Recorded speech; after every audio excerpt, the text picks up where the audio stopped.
What's going on, man?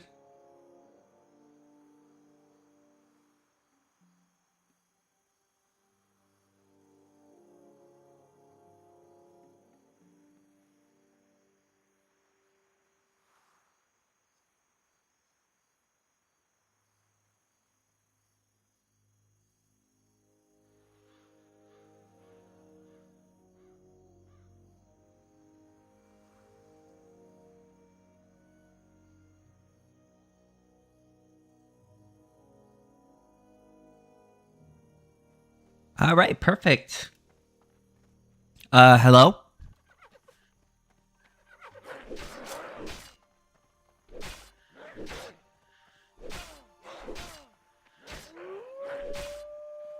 All right, I guess don't talk to me then.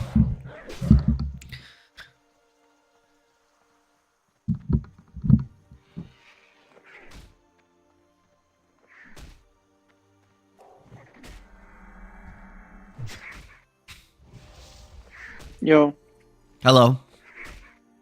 Mr. Sithis, what do you think of the Jay Powell situation? Who? Jerome Powell. I don't know who that is.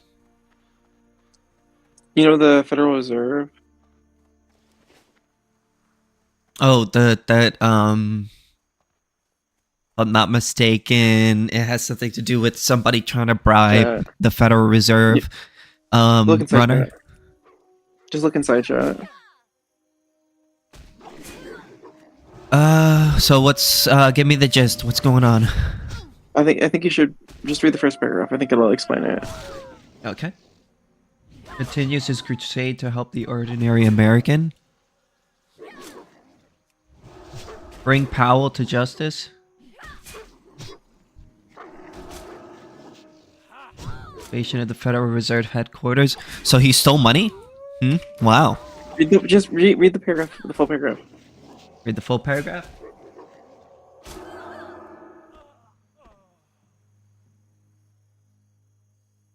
Of criminal actions in defiant and treacherous video posted by Powell himself. Powell implies that Trump is using this renovation project as a convenient avenue to express his displeasure with how the Fed has handled and more accurately mishandled interest rates for the past few years. Powell needs to face justice. Keep in mind, this is a man who conspired with Biden to raise interest rates and hamper ordinary ability to buy a home. He wants you to pay more for mortgage land. Okay, so he What's your opinion? well, I think we should abolish the Federal Reserve. So, Why is that? because it's a criminal organization. What's your opinion with DJT's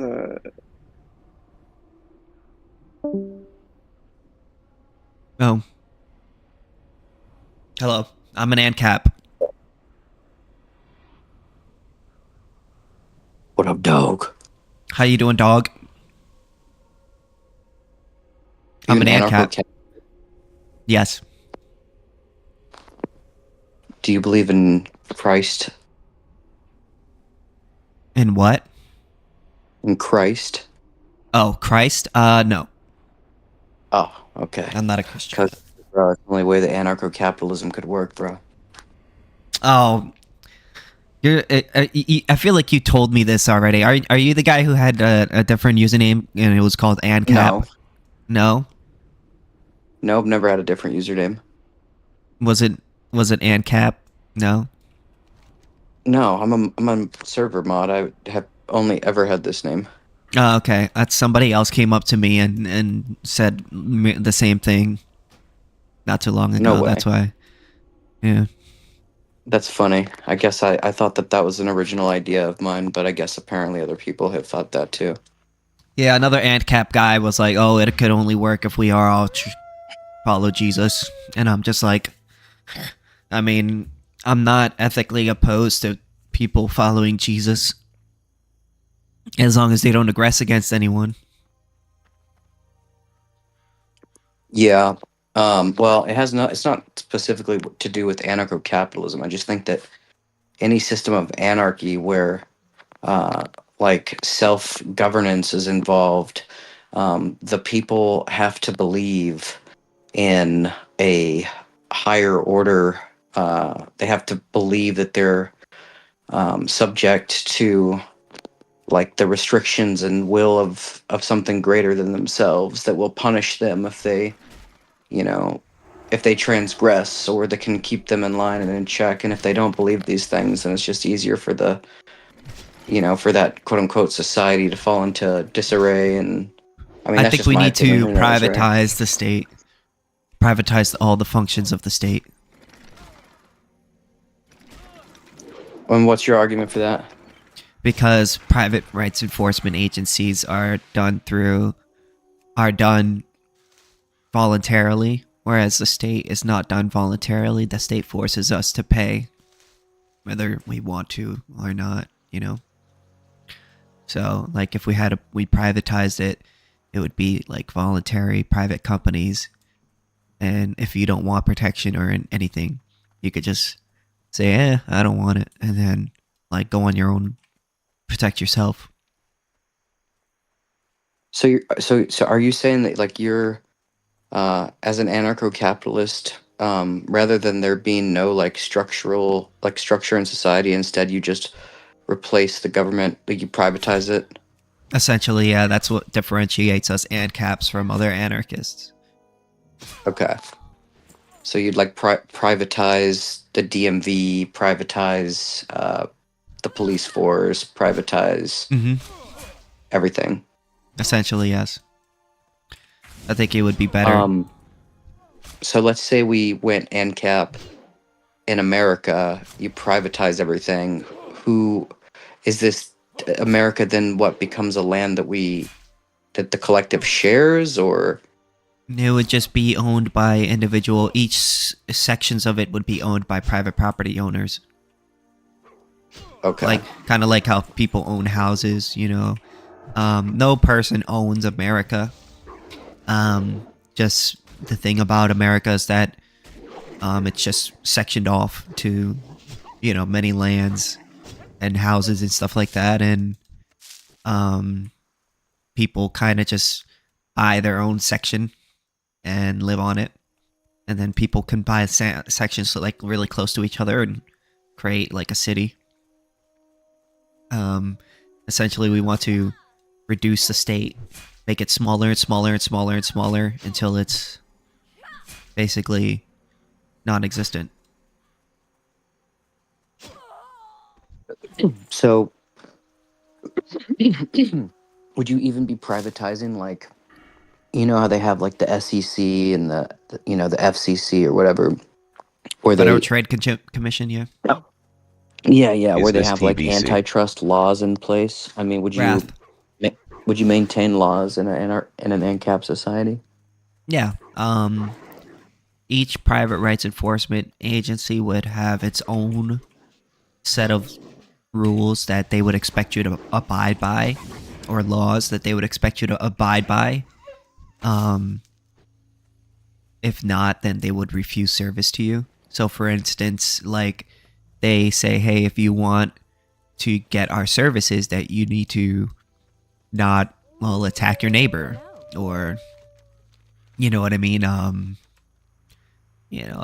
not stab somebody, or, you know what I mean? Or just general rules but generally it would be based on the non-aggression principle.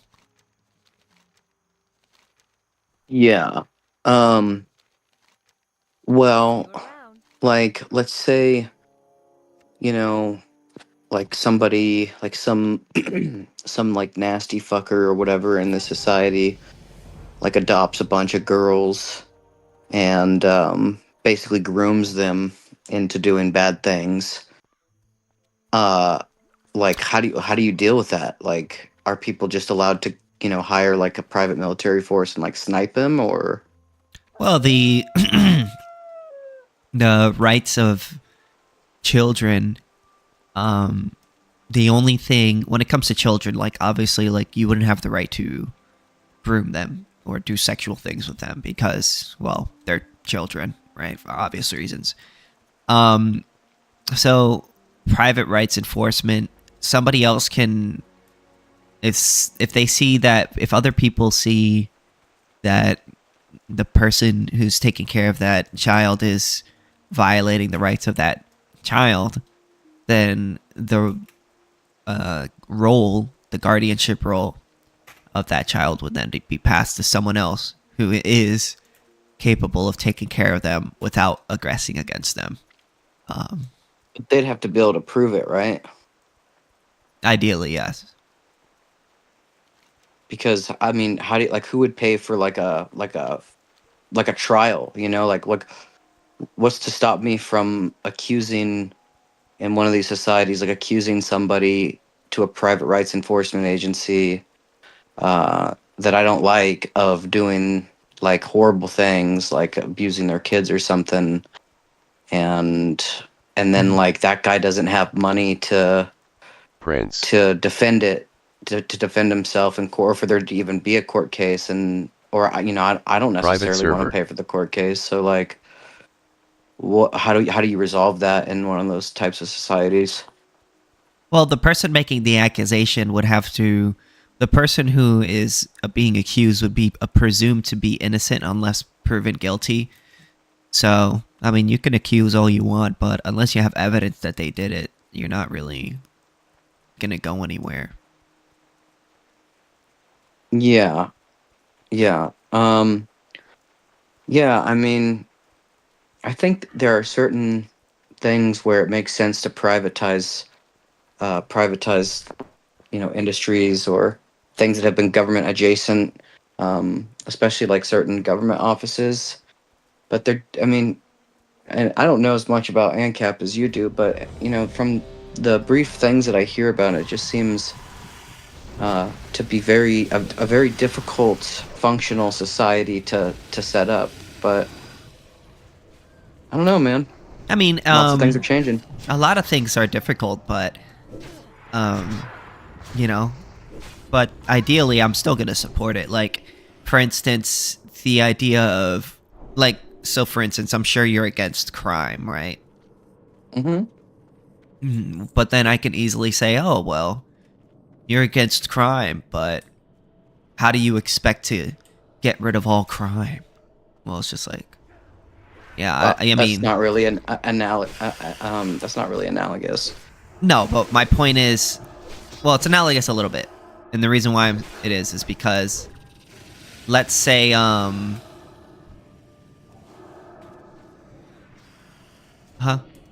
sorry. So let's say, you know, you basically, you know, you believe that in abolishing crime, and I believe in abolishing the state, right? So obviously, like, I'm going to support abolishing the state because it's a criminal organization, you know, because I believe in getting rid of this criminal organization, regardless of whether I'm able to achieve it now, right? Yeah, because it's the ideal. Yeah, no, sure, for sure. I get the ideal. I guess what I was saying is that, like, I was simply making the observation that from the limited knowledge I have, it seems to be a difficult society to make functional. I didn't say that, like, oh, Yeah, no, like, why I should get you that. even I was try? I'm just giving you my reasoning. That's all. Yeah.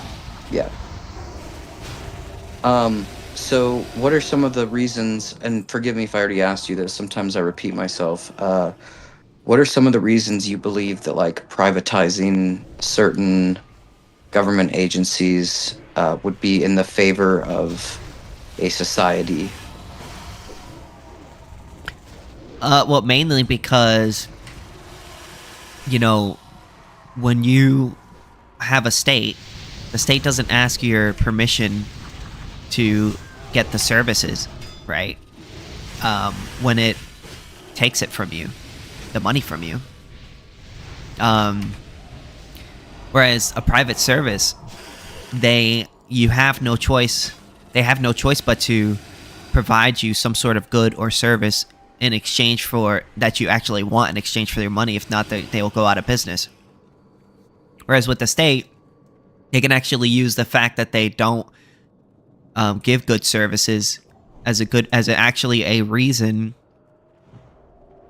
as a reason to actually increase their budget, because they could just be like, oh my god, we're underfunded, so therefore we need more money. You know, that's why we're doing a bad job. Whereas private companies, if they don't do a good job, well then another company that's better at competing will take up the, you know. Yeah. Yeah, like I guess like the capitalistic competition, like market competition or whatever. So what about like how is it resolved where for like so in this model is it accounted for there being like a charity aspect of more well-off members of the society to help and provide services for, you know, people who are like sick or, you know, got scammed from overseas and lost all of their life fortune and have nothing now or whatever? Like, is there anything like that in place? Say that again? Are there any like protections for people who can't afford protection or medical care or anything like that in this Well, there's system? what you call claim subrogation, which is the idea that when you're in a, like, someone violates your rights, that there's a claim of restitution that is owed to you. So if you don't have the money, you could just sell that claim of restitution to somebody who has the resources to take on that what you call it, that case. And they have something similar to this with injury law firms. Whereas if you're, you know, in a bad situation, they will actually pay for the, you know, the lawyer fees and all the fees up front, and then they'll just take a portion of the restitution afterwards. And so, and ideally, this system would have to be enacted by like like everyone would have to be on board with this ideology, right? At least enough to make the difference. Of like, I'm saying to completely abolish the state, because what would stop public companies from becoming their own conglomerate state, and especially if there are no antitrust, you know, laws or whatever, what's to stop like the, I don't know, the Monopolization. top 10, huh? Monopolization, is that what you're asking about? Yeah. Mm-hmm. Well, generally in a free market, the less regulation you have, the less consolidation you'll have. The reason why that is because there's less barriers to entry. Regulations inherently create a barrier to entry in a market because they increase the cost of running a business. Anytime that you put on any restriction on any business, you necessarily increase the cost of running that business, you know, or running any business, because you are essentially making it so that they have to pay in order to, well, and do that regulation.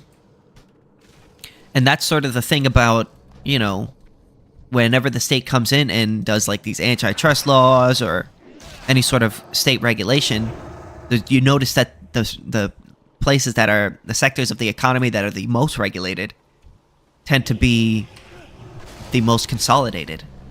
The reason why that is because it's the most expensive to enter because of these regulations. So the less regulation, the less state intervention into the economy, the more likely you are to have, the less likely you are to have consolidation, and the more likely you are, less likely you are to have monopolization. I need some advice. So my boss says that he's gonna reduce money from my paycheck. You shoot him. But I think he was joking. He was joking. So I told him that it's illegal, that what he's doing is illegal, and that is not worth my time. Like I might as well quit if he's gonna give me. I told him that, but he's joking. I think he's joking. And if he's not joking, then I'm gonna take him to fucking court. But I think he's joking because I think he just fucking jokes around and shit like that. But I Interesting. think he's joking because it's illegal. It's illegal. It's unmoral. It's Jewish. It's fucking Jewish. You know what I mean? It's like the most like it's not even it's so Jewish. Not even a Jew would do that, right? Not even a Jew would do that. Like pay someone minimum wage and give. Anyways, That was fun. yeah, I came here to talk about anarcho-capitalism, not whatever he was talking about. Yeah. So yeah, what were we talking about? Oh yeah, I guess this is probably the big objection that gets thrown around with the anarcho-communism, but Capitalist. I guess I'd be curious, and I'm not asking you for personal details, but like, are you a generally wealthy person? I'm not wealthy, but I think I make pretty good money. Okay, like I'm a middle class guy. middle class guy? Okay. What do you do for work? I'm a forklift operator. I work in a warehouse. Okay. So you're not someone who in an anarchical society could theoretically, unless you started your own company or something, like you wouldn't have like access to private military guards and shit like that. You don't need to. Right? No, I know you don't need to. What I'm getting at is that like this structure of society Good evening, sounds cities and debaters. at surface level appealing because of the presumed benefits of like market competition and competitive capitalism, making these government services a lot better and a lot more efficient as companies they scale, they work off of efficiency. But at the same time, for the most wealthy people and the most powerful people in our country, it would be very easy to create an invisible state or a state of oppression, or to start essentially like enacting certain things to where it's like, okay, you work as a forklift truck driver, right? Well, that guy wants to make more money, the guy who owns whatever business that is, and he's in with all the other forklift truck driver, we'll call it the club, and they all want the same thing, and so they're like, okay, we're gonna just cut away any regulations, we're gonna cut their pay, and then we're gonna make them drive longer to earn it back, or I don't know, just something you would disagree with. And then But it's regulations, if you're against monopolies, then regulations, this private business that monopolize, love regulation. Yeah. Reason why is because it allows them to basically stomp out their competitors. In a free market, anyone would be able to, when you have an edge in a market and you're making a lot of profit, other businesses see that and then they try to mimic your product in order to cash in on the profits. But when you have regulation and licensing laws, you basically make it illegal for private businesses to basically come in and compete with those businesses that are already in the industry. So, that's why a lot of private businesses love minimum wage laws, because it makes it so that small businesses that aren't able to afford to pay every one of their employees $15 an hour, they make it so that they could cut them out of the market. Yeah. And that's not what you want.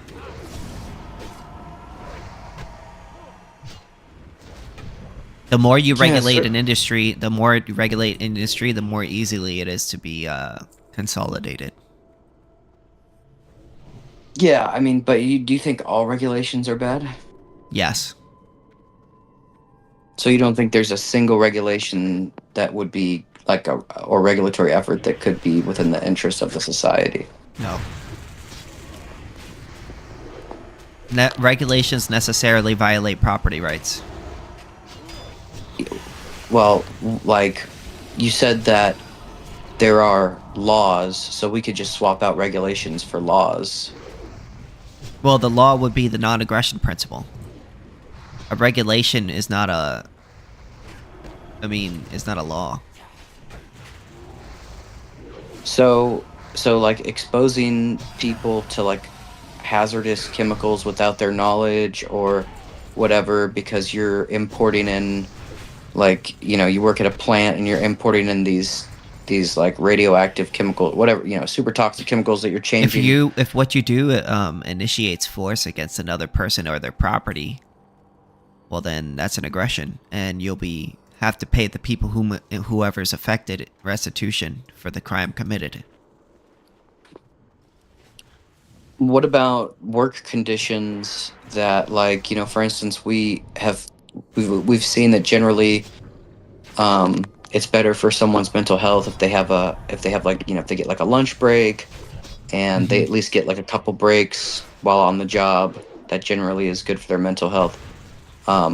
What about just a complete lack of regulations and that leading to an increasingly large decline of mental health for the workers? That's pretty indirect. I mean, you know, you can't really say that's a direct act of violence against the person. How would you deal with a situation like that? Well, because how you deal with it is you merely say, hey, if you don't like your job, you can quit. Well, that assumes that there would always be jobs available, right? That's not the business owner's problem. If you don't like the job and its conditions, you can not when you go to it when you apply for a job, they generally tell you what it's like to work there, and at that point it's kind of up to you to make that decision. If you don't like how it works out, then you don't have to take the job. Nobody's forcing you to work there, as far as I could tell. Yeah, I mean, I guess in my example, the hypothetical, to kind of paint it out a little bit more, is more along the lines of like subtle, nuanced things that are typically, you know, required by law in certain states or by certain regulatory bodies or whatever, for people to get breaks and to get, you know, a certain amount of like, yeah, you get like a lunch break, you get like a 15-minute, you know, walking or standing or sitting What if break I'm or okay whatever. with not getting a lunch break? Then it doesn't work the other way around, because if you're okay, then you can negate it. But I guess, I mean, yeah, that's an interesting point. You could be okay with skipping that. I don't think it's something that is Okay, so then should I not be allowed to skip it, because that would go against the regulation, wouldn't it? Well, yeah, you could do that, but then that you're like an outlier. Like the average person, and, you know, if you survey the average worker and you ask them if they would prefer to not have breaks versus have breaks, they prefer the breaks. They prefer the, you know, if anything, they're like, oh, I wish I could get an additional break. Yeah, So you'd but be an outlier. what if your job tells you that you don't get a break ahead of time, and you agree to it anyways? Yeah, I guess ahead of time, but see, like, I might, you know, what if I don't really comprehend or know what sort of impact that's going to have on me? Well, then you can quit. It might be too late, though. Like, it might be too late to quit by the time It's not too. It's might never build too. up. It's never too late to quit a job, as far as I could tell. I mean, you're not. It's not like they're gonna enslave you. No, but, you know, like, if I'm working without breaks and I'm like, oh, okay, I guess that's just how jobs are, and I'm doing that, it's putting all this stress on my heart. I'm not getting my daily macros or my nutrients or vitamins because I can't take a lunch break. But I'm like, whatever. I just eat after the job, and then one day I have a heart attack. It's too late to quit. I just quit life. Like, Well, that's on you, isn't it? Shouldn't you have been more, you know, smarter with your health habits? not necessarily. I mean, it's because, not the again, job's fault. It's not the job's fault. You agreed to do premise the is job, that, right? well, yes, you do the job, but the premise is that there are people who are more susceptible, especially in relation to authority positions, people who are more susceptible to being ignorant to the actual So position that they're people are too in. stupid to make their own decisions, and we need the Yes. state to come in and, forcefully enact its will upon the dumb plebs below it. Well, I'm saying that regardless Like of it, whether it's you the shouldn't be state- allowed to make your own decisions. The state must Whether- make your decisions for you because you're too stupid. Well, there's two problems here. Whether it's the state or the shadow state or the private state, however you want to call it, either way, when we're talking about people being stupid, right? Like there has to be some sort of facet to the system that allows or that takes into consideration these types of people, which is why certain regulations and certain workers' rights things exist, because some people would consent to do awful work conditions, but then there are also just dumb people Oh, yeah, who but are, is it really awful if they're okay with it? well, they're okay with it until they're not, like, until Well, they're then they could quit, they're- right? well, when I say they're not, I mean like to the point where their body is shutting down and they're literally ill. So you shouldn't be allowed to take risks with your body. You should be allowed to take risks with your body at something that that's not what's So we should. being, So we can't just ban. We just can't ban dangerous jobs, right? Like, okay. should we ban underwater welding because that's like a high risk that's job? not what's being attacked here. So imagine you go and you get a job and they say, yeah, this is what it's like to work here, but they fail to tell you that there's been pipe leaks and the last 35 people who worked here retired, but they fail to leave out the part. They tell you that the last 35 people that worked here have retired, but they fail to leave out the part that they actually got terminal cancer and like growths on their brain and are dying right now. And they allow you to work in these conditions without your Did full you ask? consent informed. Did you ask? What do you mean? Did I ask? So when you're applying for a job, when you're applying for that job, did you ask, oh, all those people that retired, how are they doing?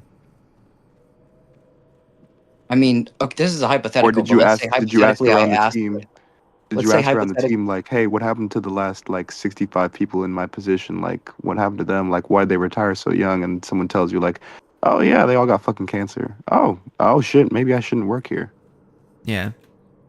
Now, if they say no, Yeah, but if you come up with a tell me that? situation, if you come up with a situation where you ask them, "Hey, why these people get fired?" and they say, "Oh, they got fired. They left because they just loved the job and they wanted to retire," then that would be No, fraud. that's different. That's fraud. That would be fraud. And then you Yeah, can sue yeah. them. Also, But, yeah. if you're working this dangerous job in a situation like well, KingSithis and I would be slightly different because I'm a libertarian, not a anarcho-capitalist. But there's no state preventing you from forming a union, and libertarian. unionizing with your like fellow workers and like bargaining, using your labor as a bargaining chip for like better working conditions, which is how most of like the labor protections we have came about, not through like state force. They came about through industrial standards in the free market. Yeah, true. The 5-day work week that came about through unions and the free market. I mean, even like innovations that we think are like legal industry standards, like Wi-Fi Alliance, ISO, USB. These are private like industry standards like that are not enforced by the state at all. Mm-hmm. Strikers have to get their ass beat by private defense agencies to make that happen, though. They did. That They would be did. a rights violation. That is a rights violation. And in a lot of these cases, they actually took them to court and won. Yeah, But I the think whole argument that was that there if was a no group of people state want to come coercion. together and organize, I think that's fine, so long as they aren't initiating force. And if somebody stops them from merely Like with a picket protesting, line or something. I mean, so long as they're not trespassing or violating anyone's rights, I don't have a problem with it. Then I'd agree. When you have the government picking winners and losers, subsidizing businesses, or too big to fail, the case of Joe Biden coming in on the rail workers strike and saying like, "Oh, you guys have to go back to work." Well, now you just have a government picking winners and losers. That's not the free market. That's not people bargaining for their rights.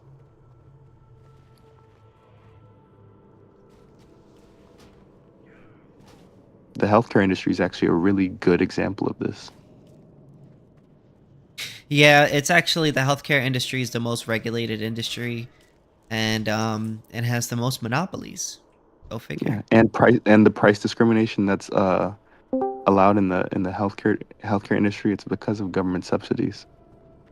Yeah, and we also make it illegal for you to get health insurance outside of your state. Yep. They also make it illegal for private businesses to refuse services to people with pre-existing conditions, as well as they also make it illegal for private businesses to not have people who are up to 25 years old be covered under their parents' plan.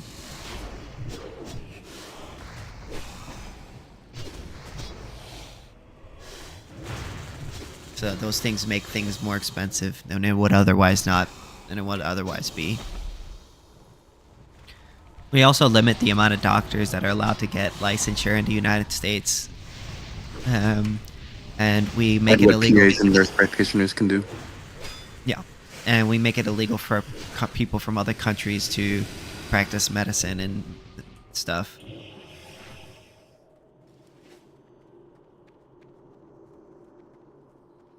So there's a lot wrong with our current system. Like, it's terrible.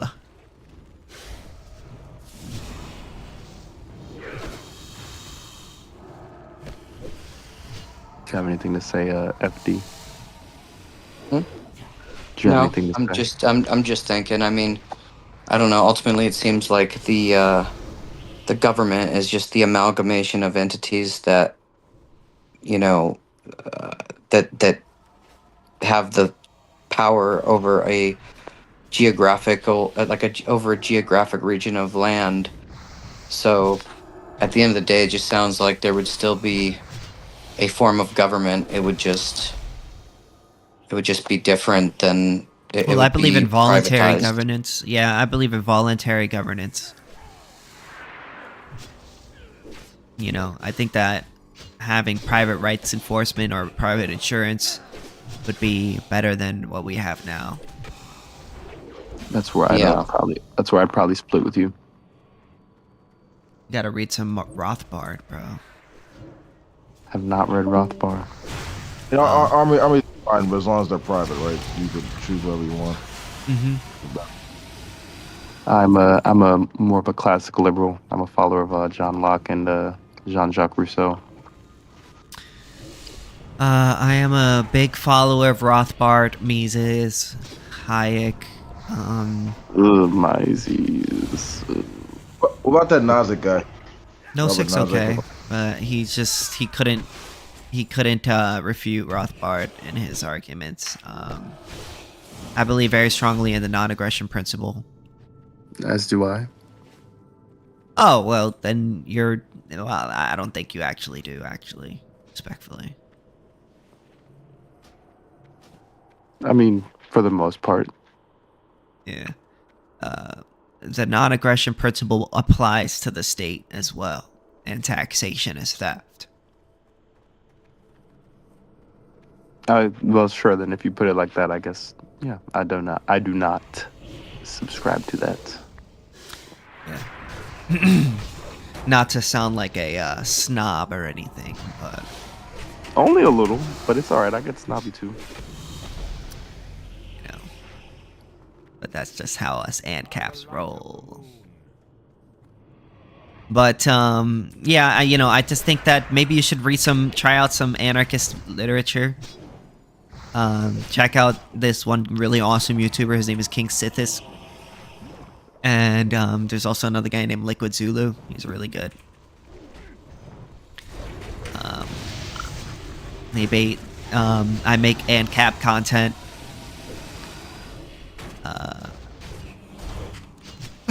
And then there's like a lot of really good books too that you can read about AnCap.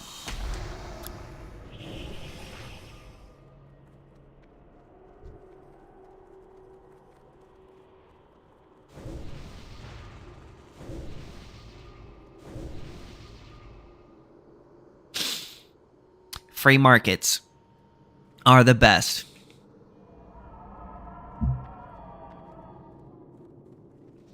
I agree. I'm actually currently trying to start my own caucus within the Democratic Party.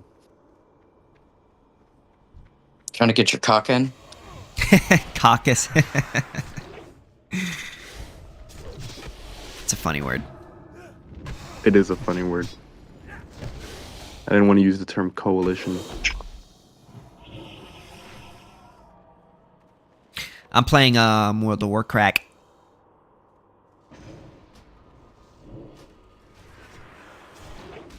What do you think about the Austrian school? I'm more of a Chicago. Yeah. What about David Friedman? Say again? David Friedman? What about him? Do you know him? I might be confusing with Milton. So That's a son. So I'm still new to the libertarian sphere, libertarian minarchist slash. No, that's all good. I was just wondering if you knew AnCap, yeah. who he was. No, I don't. David Friedman is Milton Friedman's son, and he's an AnCap. But he's also a Chicago school, and he wrote a really good book called The Machinery of Freedom. Ew, he was the former U.S. ambassador to Israel. Ew. That's gross. David Friedman. Yes, David. Oh, David D. Friedman. Sorry. Oh, yeah, he looks like Milton Friedman. Never mind. Okay, I was about to say, are you sure about that? The first thing that comes up is David M. Freeman, lawyer and former United No, Ambassador to Israel. that And would then not make above that- any sense, because Above that, it says David D. Friedman, American economist and physicist, and he looks exactly like Milton Friedman. I was like, oh, it's probably him. yeah, definitely, he looks like his dad. Okay. Definitely. Okay, good. Because I'm not gonna lie, as soon as I saw Israel, I was like, yeah, I'd read this book. I was like, No, I'd read this book. he's an anarchist, so like to hear that he worked with the Israeli government would make no sense to me. All right, good. Yeah, but he has a really good book called The Machinery of Freedom. I think you should check that book out if you want like a good introductory to ANCAP or anarchist ideals from a Chicago school economist. But mostly ANCAPs are an Austrian school.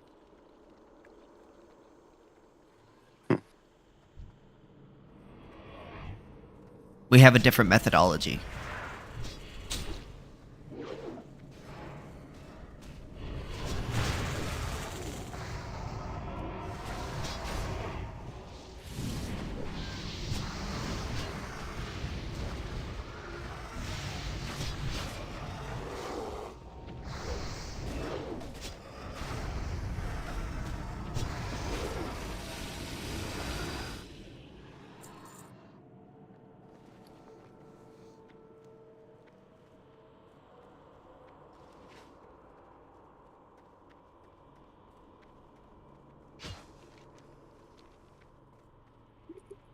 Man, I hate government so much. Uh, That's why you got to set up your own government.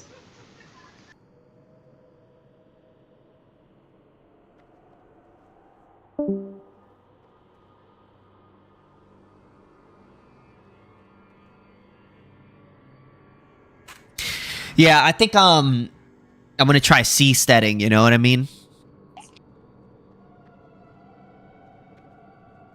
You know, that's starting your own government in the ocean.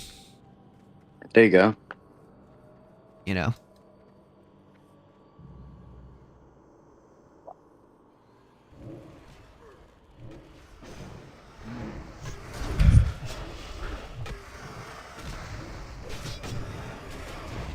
So, Wolf, are you an ANCAP?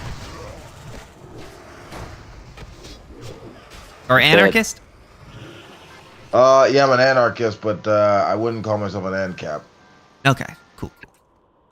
Do you have a specific type of anarchist that you are, or just anarchist? ANCOM. ANCOM, okay. You should try to listen to some more ANCAP books. I think you like them. Well, I mean, I'm aware of Milton Friedman and stuff like that. I mean, I know Ron Paul said a week or so ago that this government is falling to like some kind of fascist tendency. Hell yeah. There's a lot of good guys. Stefan Kinsella is really good. Liquid Zulu, probably my favorite. Milton Friedman. Well, not Milton Friedman. David Friedman, his son, is really good. Heard that Liberty Report? Liberty Report? Yeah. No, not really. It's like a libertarian. I've heard a Majority Report.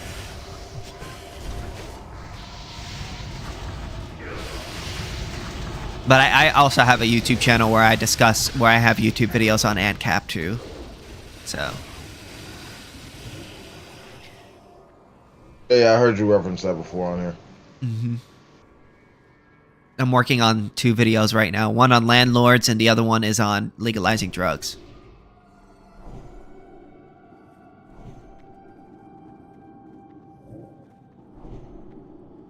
That's pretty cool.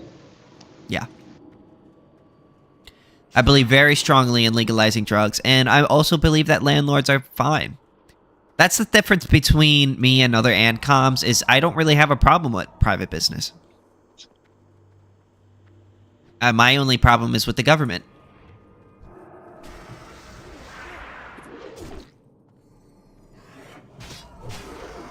How old are you? Right. I'm 28. You don't have Okay. Mm-hmm. you don't have a problem with landlording or homesteading or anything like that. No. In fact, I think homesteading is fine. I think homesteading is good. We believe very strongly in the first comer principle, which, means that whoever got to the scarce resource, the unowned resource first, is the owner. And we believe that because when it comes to unowned resources, your use of it doesn't really violate anyone else's rights because no one else owns it. So, and also you're going to have some way of determining who's the owner of something, right? And with the whole community-based thing, like, the whole problem with collective ownership is that if there's a plot of land and 2 people own it, like I was having an argument with the guys the other day, and it seems like they were having a really hard time comprehending this, Dark Karl Marx and his friends, which is the idea that if you say, oh, we are both the owner of this land and I want to pee on it, and the other person doesn't want to pee on it, who has the right to stop the other person's actions, right? Who has the right to exclude the other person's actions? I mean, I imagine who has the bigger guns or the bigger army. Okay, well, whoever, and that would basically be might makes right. Now, if you believe in might makes right, that would basically mean that whoever has the might wins out. But if whoever has the might wins out, that would then contradict the idea that the person who loses is the owner, because ownership is the right to control a scarce resource. So, you Yeah, but know, I mean, but we determine this through competition, right? If we have land, right, and we're trying to figure out like who has like the like more right to that land, and it's determined through like well, private however it's private determined, team forces. the issue isn't how it's determined. It's when it's determined. The person who loses is no longer the owner, because they no longer have a say as to what happens with that property in that dispute. But ownership is the right to control a scarce resource. But if you have the right to control a scarce resource and someone's able to control it despite your say so, well, then you no longer are the owner. So ownership, Right. You lost out. Right, you lost out to your competitor. I mean, yeah, essentially, yeah. So that's why ownership is singular. It isn't. It can't be collective. It must be done by individuals. Individual ownership. Yeah, but here's the thing: the one who wins out, that owner. I mean, he's basically the head honcho. He runs that society. No, what I'm whatever it may saying be. is that fundamentally, in any dispute over scarce resources, only one person could have the right to exclude the other. And a dispute, when it comes to any scarce resource, that could be the case. That is the case. It doesn't matter, what it is. Oh, hey, what's up, taxation is theft, my brother. Howdy. And yeah, they didn't really seem to understand that before, but also, we also believe in voluntary transaction, which is the other way in which we've come to own things, like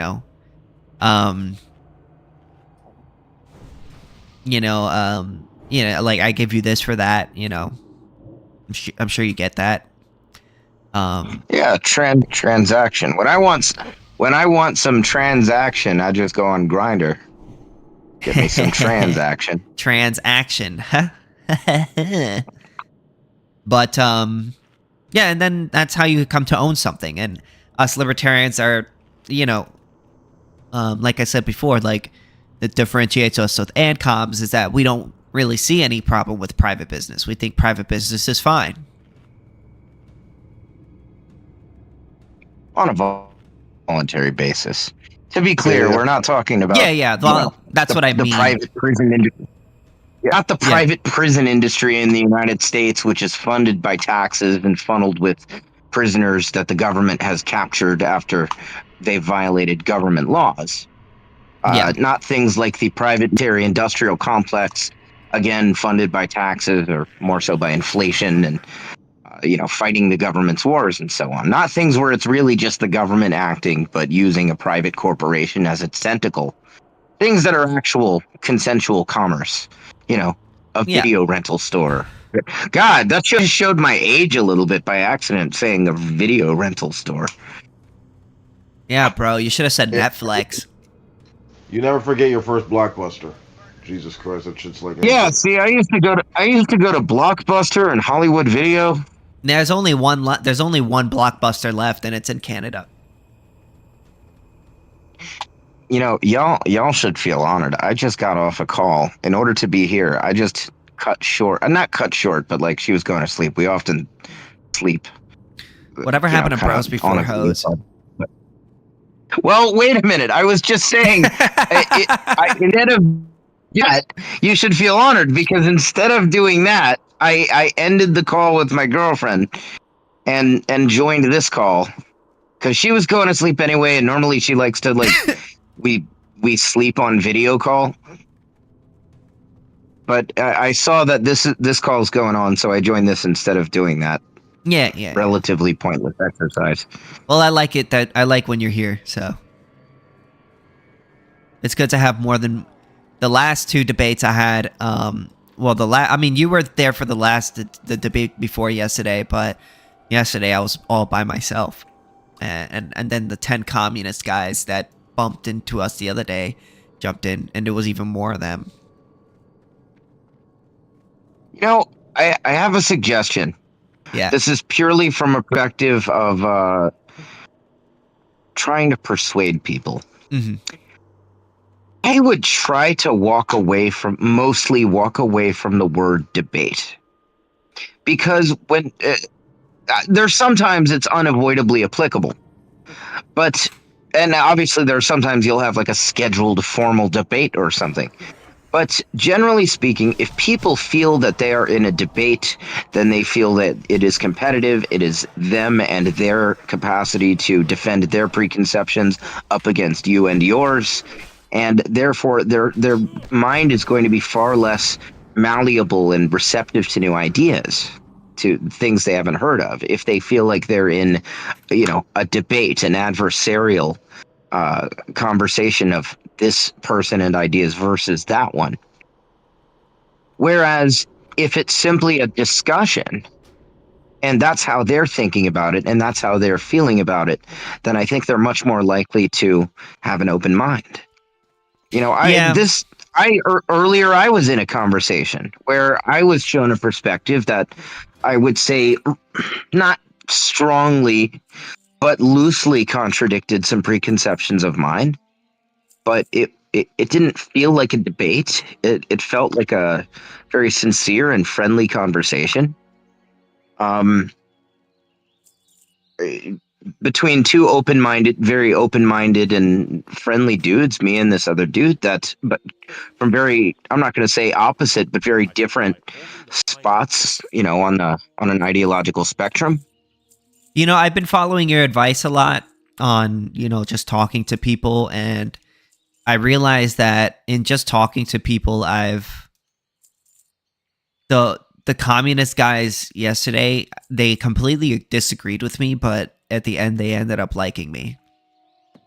You know what I mean? Because and they actually said that I was based. Like one of them, they said, "Yo, I heard you said this guy was based." Like they said that I was based, even though I'm an ANCAP. So I was just like, wow. I didn't expect that. If you never convince a single communist, you will be in good company. Mm-hmm. So I was pretty happy about that. That made me feel good. I would not. See you around. What are you looking for? Yeah, I mean that's certainly it's good. Generally speaking, not that there's no exceptions, but communists and very deeply entrenched in their ideology and their anti-capitalist, anti-property, anti-individualist framework. Ethic, yeah. It goes down to their you're emotional framework. Kind of breaking up a little bit. I was saying that communists are generally very deeply entrenched in their ideological framework, and they are some of the most difficult, or in many cases impossible to convince of anything which contradicts it. But they are also, at least in the West, they are a tiny minority that we don't really have to be that worried about. Yeah. It's of course nice if we can convince one here or there, but I don't foresee that it's hugely important that we do. Yeah. So I don't feel bad about yourself for not being able to make a dent in, convincing communists to it's an You're kind of breaking up a little bit. Still.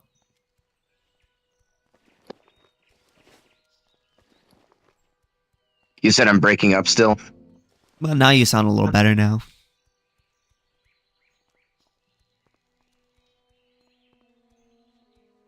I just got I guess she hadn't fallen asleep yet, and I got very sweet texts. Oh.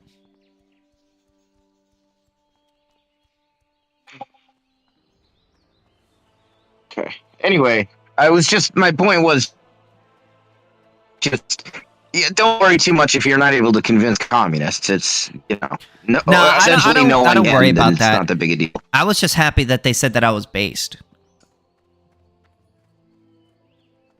By the way, I would also point out my suspicion is that communists in the West would be much harder to convince than communists in places at least most communists, in places where communism is kind of the standard ideology, such as North Korea or China, because it's a specific kind of person who becomes a communist in the West, who like America, who lives in like California, like, You're, becomes a communist. That's a very different kind than somebody. What? is he breaking up for anybody else? Yeah, he is breaking up. You're gonna have to maybe go outside or something. I don't know. He does have a point. He does have a point about those places. I'm but, in spot in my house. But North Korea is like a hermit kingdom, and China they do have state capitalism. Yeah.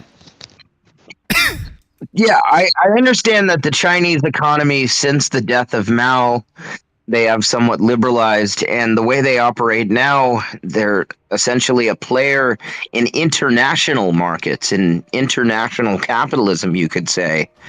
It's kind of, from the point of view of the state, it's like socialism for thee, but not for me. The state substantially controls all means of production in China. Mm-hmm. All Chinese companies functionally belong to the government, but then the government is a major exporter through those companies of many, many goods using the comparative advantage on cheap labor that they have.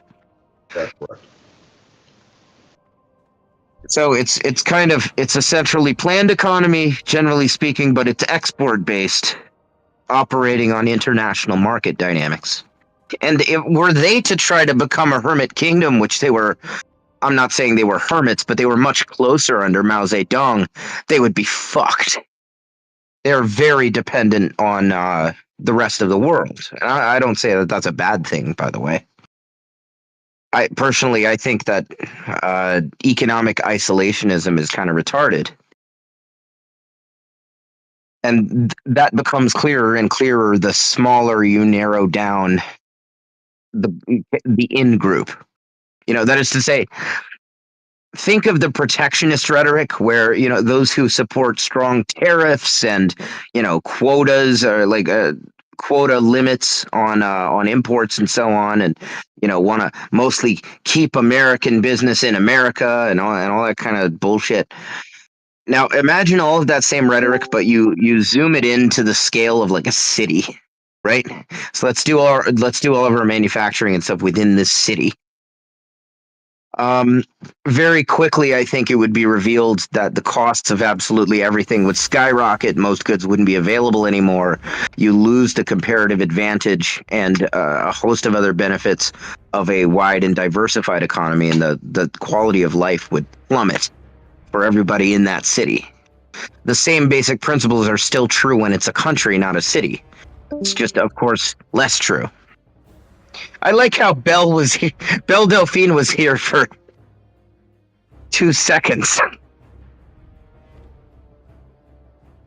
I don't mean Belle. I mean Belle Defender, Yeah.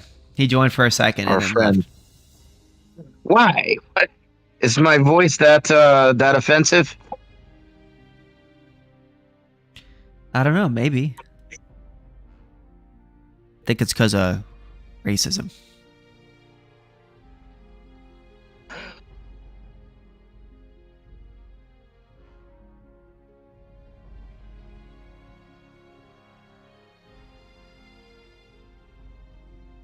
Anti-Semitism, you mean? Or because you're Puerto Rican?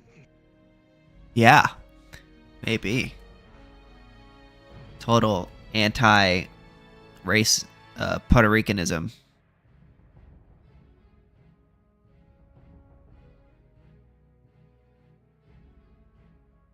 You know what kind of people make sex videos over there?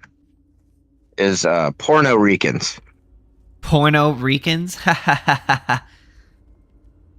Rican. That's a good one. I want to go back in time and get myself an original pornograph machine. I'm sorry. I didn't mean to interrupt you. How are you all? Hello. Howdy. I'm all right. How are you doing? I'm doing well. Hey. I'm sorry? I don't know what to call you.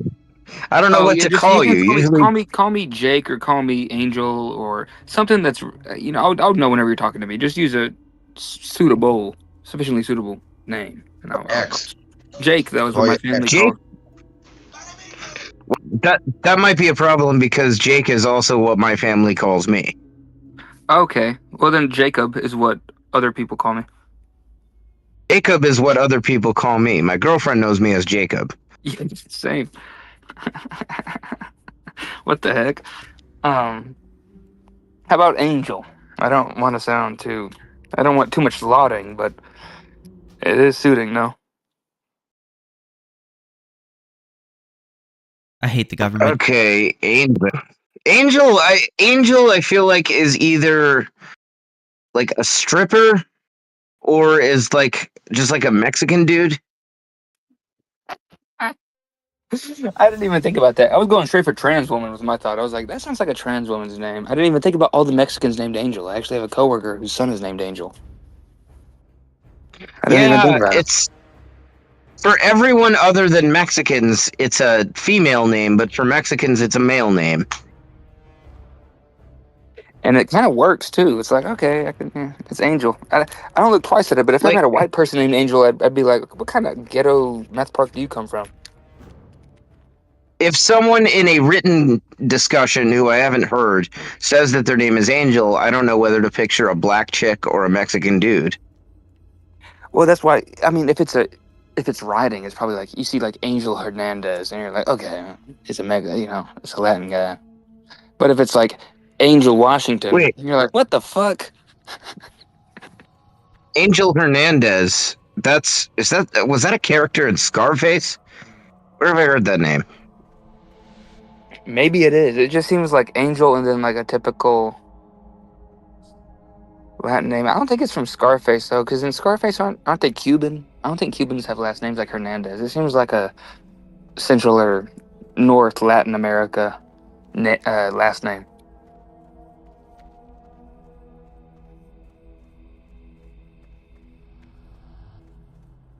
There was an Angel Fernandez Oh, really?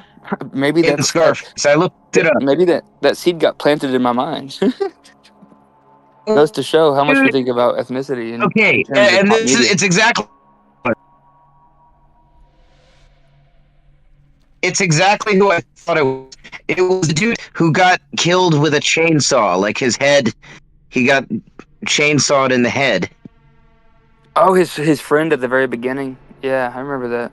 What do you think about the movie? I think it's a great movie, but it's not one that you want to rewatch. But it's one that's Yeah, if yeah. you watch, you know. You know, I watched it one time as a child because it was my favorite movie when I was a child. And Your microphone is mixing up. Yeah, I'm not sure if it's me or him. I disconnected No, it's his from mic. Your Wi-Fi, mic. No, it's When I him. was, it's not my mic. It's my internet connection. There's nothing I can do about it. I know. I'm kick just your telling When you. I was a kick your child, girlfriend, I off of Netflix. Netflix is probably taking up all the bandwidth. Tell her that it's time to go to bed. I'm on Discord. Just joking. she's not on my Netflix. Anyway, when I was a child, I aspired to be like a major league, like billionaire drug dealer. What? And Scarface was my favorite movie. What do you mean when you were a kid? Like whenever you were like 12 or 8 or like 16? Like 10, 11, 12. Oh my gosh, this guy was destined to I mean, be an basically, capitalist. He was like, people are buying. He didn't even think about the moral question. He's like, they're buying drugs like by their own volition. Like, what's the problem? I think it'd be a cool way to make money. He had dreams. Other kids were like, I want to be a doctor. I want to help people. He's like, no, I want to make some money. This guy was destined to just defend his position. Sometimes in life, you got to do what's best for you. You know. Oh, I totally agree. Yeah, you're not, I started selling drugs when I was 11, and I did it through being about 19 or 20. Yeah, what happened to change that? Like early 20. Stop. Did you move out of the ghetto or something? I moved many times throughout that period, but I had a business partner that tried to kill me and not just me, but my girlfriend at the time as well. And that led me to believe that this time maybe getting out should be permanent, because there had been many times where things had got too hot, or I'd had a really close call or something, and so I told myself I'm stopping, I'm getting out. And then I did for a little bit, but I kept getting kind of sucked back into it when I need some money. And Okay, but anyways, what was this event, and like then, a wake up call, or You so guys to saw say? it was DMT kind on of a the dark web. I probably it was a wake up call that have bought enough time of me not getting sucked back into it that Oh yeah, you my made something then else. girlfriend got pregnant with my child. I made a child, and then once she was pregnant with my son, then it became it's not about me anymore. I really have to stay out this time. Yeah, I can understand this, but you know what? It's actually an interesting place to make a pivot in the conversation, because we see the difference between how illicit enterprise operates in terms of the politics and the punishments for misdeeds, and how sanctioned corporations work in the same way. You know, in illicit enterprises, the work base is typically comprised of people who are antisocial, ready to violence, not so sympathetic to Yeah. people. They're not scared of watching someone else feel pain, and it's just an antisocial personality. There's so many characters on the list, but anyways, so it's not something that you want to be involved in and work for that reason. I mean, you're going to run into trouble with other people. It's also illegal, so people will put you in prison for doing it. It's a kind of dumb thing. I think there's better ways to live than that. Unless you're like born into it and you're like El Chapo's son, or some other euphemism I could use to describe being really growing up around it. No, I don't know. Like, unless your father's like forcing you to do I it, was like putting you on drug runs when you're like 10 or something. You know. Otherwise, a lot of people, they do it because they need money. It's degenerate. It's not good. I don't recommend it to any of my friends or enemies because I don't want to see more of it. I got into it in the first place largely, you could say I was kind of pushed into it by the state. What I mean by that is the state created a situation where there was such desperation in my family that I, at 11 years old, had to make money. But the child labor laws meant I couldn't get a regular job. For me to, at 11, make a real income sufficient to actually pay bills, not some fucking lemonade stand. Shit that's actually going to pay the fucking bills. I couldn't just go get a job at Dunkin' Donuts, work full time or something. Your options when you're 11 years old are, So you can sell were your drugs, you parents, steal, you can. drug addicts or something? My mother was, and my dad was a drunk, but that wasn't the problem. This actually had no bearing and no involvement. Okay, well, What were you doing at 11 selling drugs? I do think that it has some involvement, and it depends on how we look at it. Like, involvement on what I said was kind of a non sequitur, so I don't think that applies.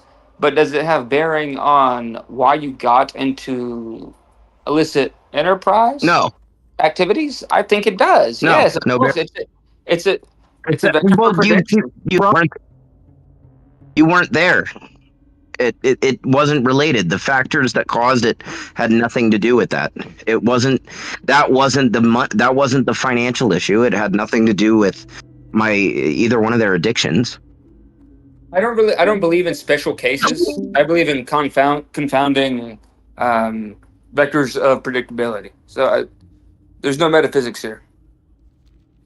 In this case, Never it would mind. be. It is a coincidence. I understand that is a statistical predictor, but in this case, it is coincidence. Okay, yeah. There's at that point. There's no argument here. It's a methodological disagreement. So that's interesting though, and I saw a sociologist say this on like the preface of a paper that I didn't even read, and he pointed this out when I was just saying that. He's kind of pointing out the difference between how illicit enterprise works and how sanctioned enterprise works. legal and illegal enterprise. It's very interesting. And for some people, I would almost, it does seem like good advice to tell them to be You know, criminals. Because if that's all they're good at, then, be a criminal and hopefully be a good one. We need criminals. There's always going to be crime. It's about, this is why I believe in a state. It's about regulating the crime. And if you were to have no regulation of crime, all that you would have is private courts set up. People aren't going to be able to choose freely between different courts. It's not going to happen. People are going to be subject to a court because you forget the threat of violence whenever there's a monopoly over it. I mean, it's so much in your minds, but you seem to forget about that fact and in your predictions of what's to come. So, I I'm not don't sure. think anarcho-capitalism is a great idea. It depends. I got to hear your personal prescriptions, but So I'm not entirely clear on which argument you were making just now. The last thing that I heard was that you have competing courts, and if there is a monopoly, which I assume you mean a state, then there is a threat of violence involved. yeah. But that's Well, I'm saying also, that in a you sense, can't- you true can't- in non. That Okay, because unless there is an authority which tells other authorities, which other authorities are subject to, or a revelation, excuse me, a revolution, Revelation? which overthrows the authority Revolution, you mean? which the other is subject to, then you're going to have just what? Someone ensuring that there's no laws put upon you? Okay, so this is what, a written constitution? Why do you go so far as this like anarcho-capitalist stuff? Is it like an economic Wait a thing, or minute. is it like how you think about government? Because to say there's no government, there's no Okay. public institution, as if there's some clear distinction between public and private that spans across all propositions which use them. I don't know what we speak of. I mean, it just like maybe I'm confused. I don't mean to be I have to quizzing you or telling you, but maybe I'm confused. You are. I think so. So I have to establish some preliminarily some definitions and kind of starting principles. I would define a government as a territorial monopoly on force, powered by force, such as taxation. It's a unique type of institution. The closest parallel to one would be a mafia, except generally speaking, mafias do not have a monopoly. They are kind of a sub-monopoly, you could say. They have substantial power in a particular neighborhood or a particular city. There's more competitors, and there's usually less of a difference in power. But you still see, like that's what I'm saying. In the vacuum of authority, it forms. Authority forms. Monopolies form. It's just that there's not like a state of total monopoly unless there's a law which says you can't be anything different. And we do kind of see that with mafia. So I see what you're saying. I don't mean to be so argumentative, but to understand, I have to flesh it out. I'm sorry. So Damn you. it's not factually correct. It's not factually correct to say that in the absence of a government, in the absence of a monopoly on force, a total authority, that one inevitably arises. This is completely ahistorical. Generally speaking, societies that don't have one, they tend to not have one for a very long period of time, far longer than governments tend to last. Governments on average last less than a couple of centuries, whereas stateless societies tend to be stateless for, north of 500 years, often 1,000 years or more. What ultimately brings them down is never, as far as I'm aware, it's never been the internal rise of a state. It's always been, at least in recorded history, that is, where it's written down, we understand exactly what happened. It's been external conquest by larger foreign powers, not internal. I think I should give a basic overview of how the AnCap legal system works. So it's not we're not presupposing that in a context of competing courts that an individual, say murderer, just says willfully, yeah, I'll go to court and I'll willfully accept, whatever punishment is for a murder that I'm convicted of. Of course, they're not going to do that willfully. Who would? Why would anyone do that? What we are presupposing, and this is at least an older version of this, is initiated by the historical precedent is that through one means or another, people, in order to secure their own, their lives, their property, their families, in order to secure their own protection, they enter into contractual associations with one another, such as subscribing to a company or entering into a surety contract arrangement or a DIA Sure. type Yes. system with the Yes. Sally Yes. system, Of or course. Of course. the surety things. And then when there are disputes, say I rob you, I beat you up and rob you, I have my own, we'll say, rights enforcement association, a company that I buy security subscription from. Breaking up. I have my own rights enforcement insurer. I have my own rights enforcement insurer. I commit a crime against you. You have your own rights enforcement insurer. I beat you up and robbed you. You Okay, go to yours, then there's say no this guy did this factor. thing. Then there's no factor of justice in your law. Is this what the legal You system's all didn't, about? No, it's exacting judgment, and it's people are gonna want to subscribe, you to didn't, use your own words, to the security enforcers who get paid by them.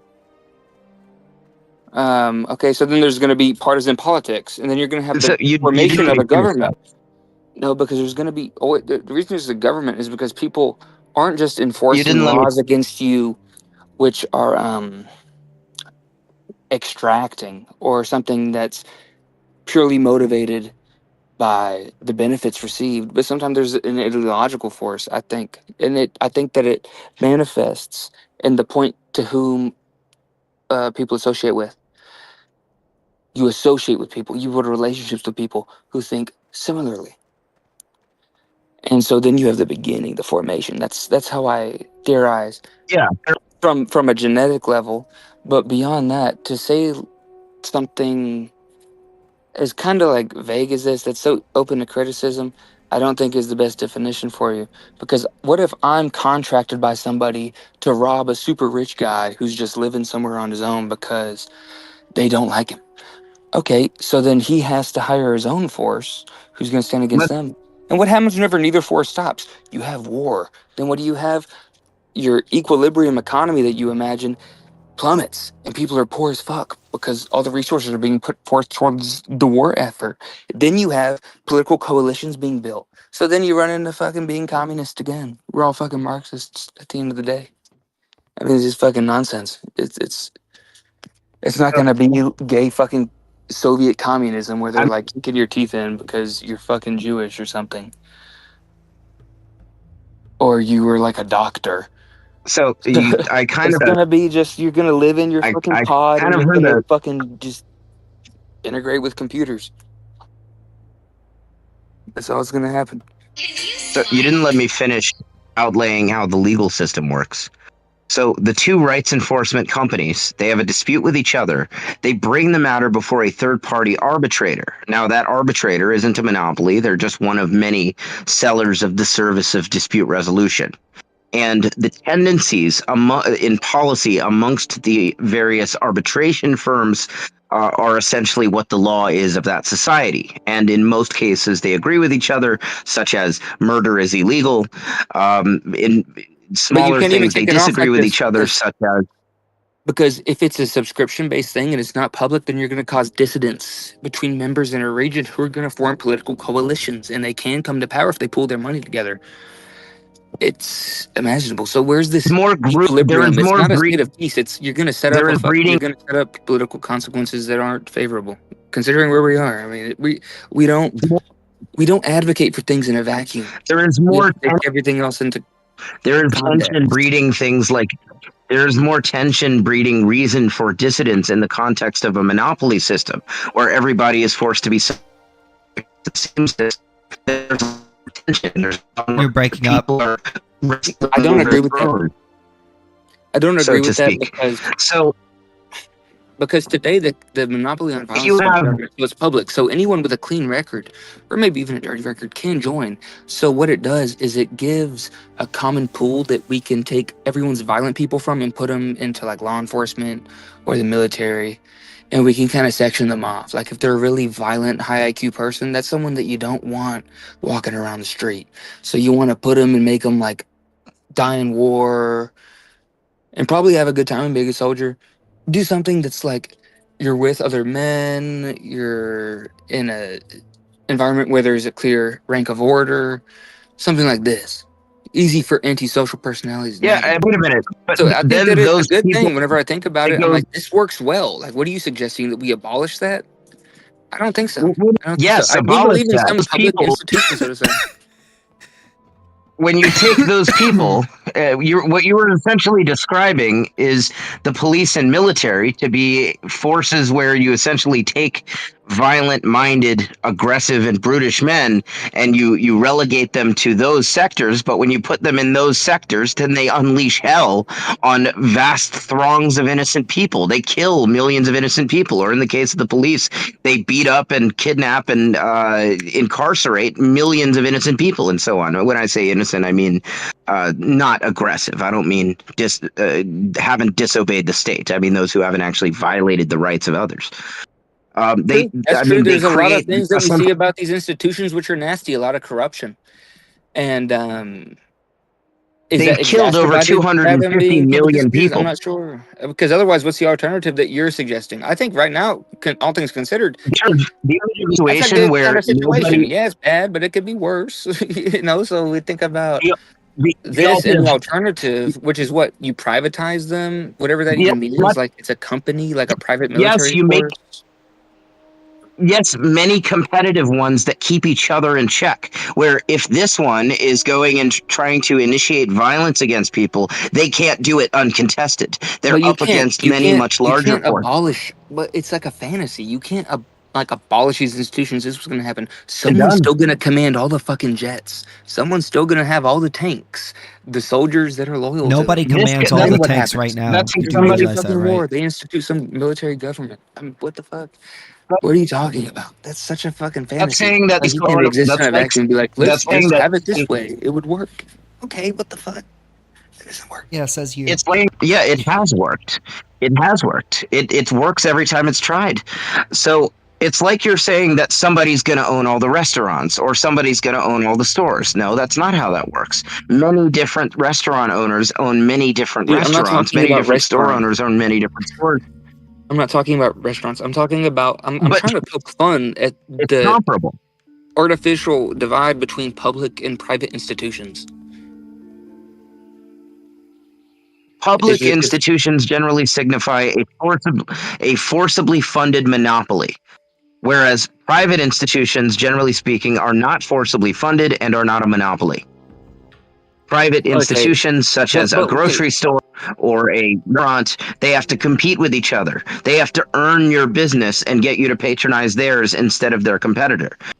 That's not how it works for public institutions, though. Public institutions That's can what you simply trade with rob a you, vote, and though. then they have. That's what you trade with a vote.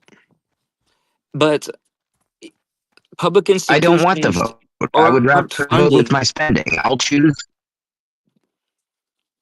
Okay, I'm not. You don't have to.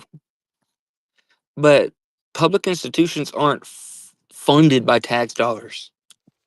Tax dollars allows them to manipulate They are funded the by supply a of money combination. in the U.S.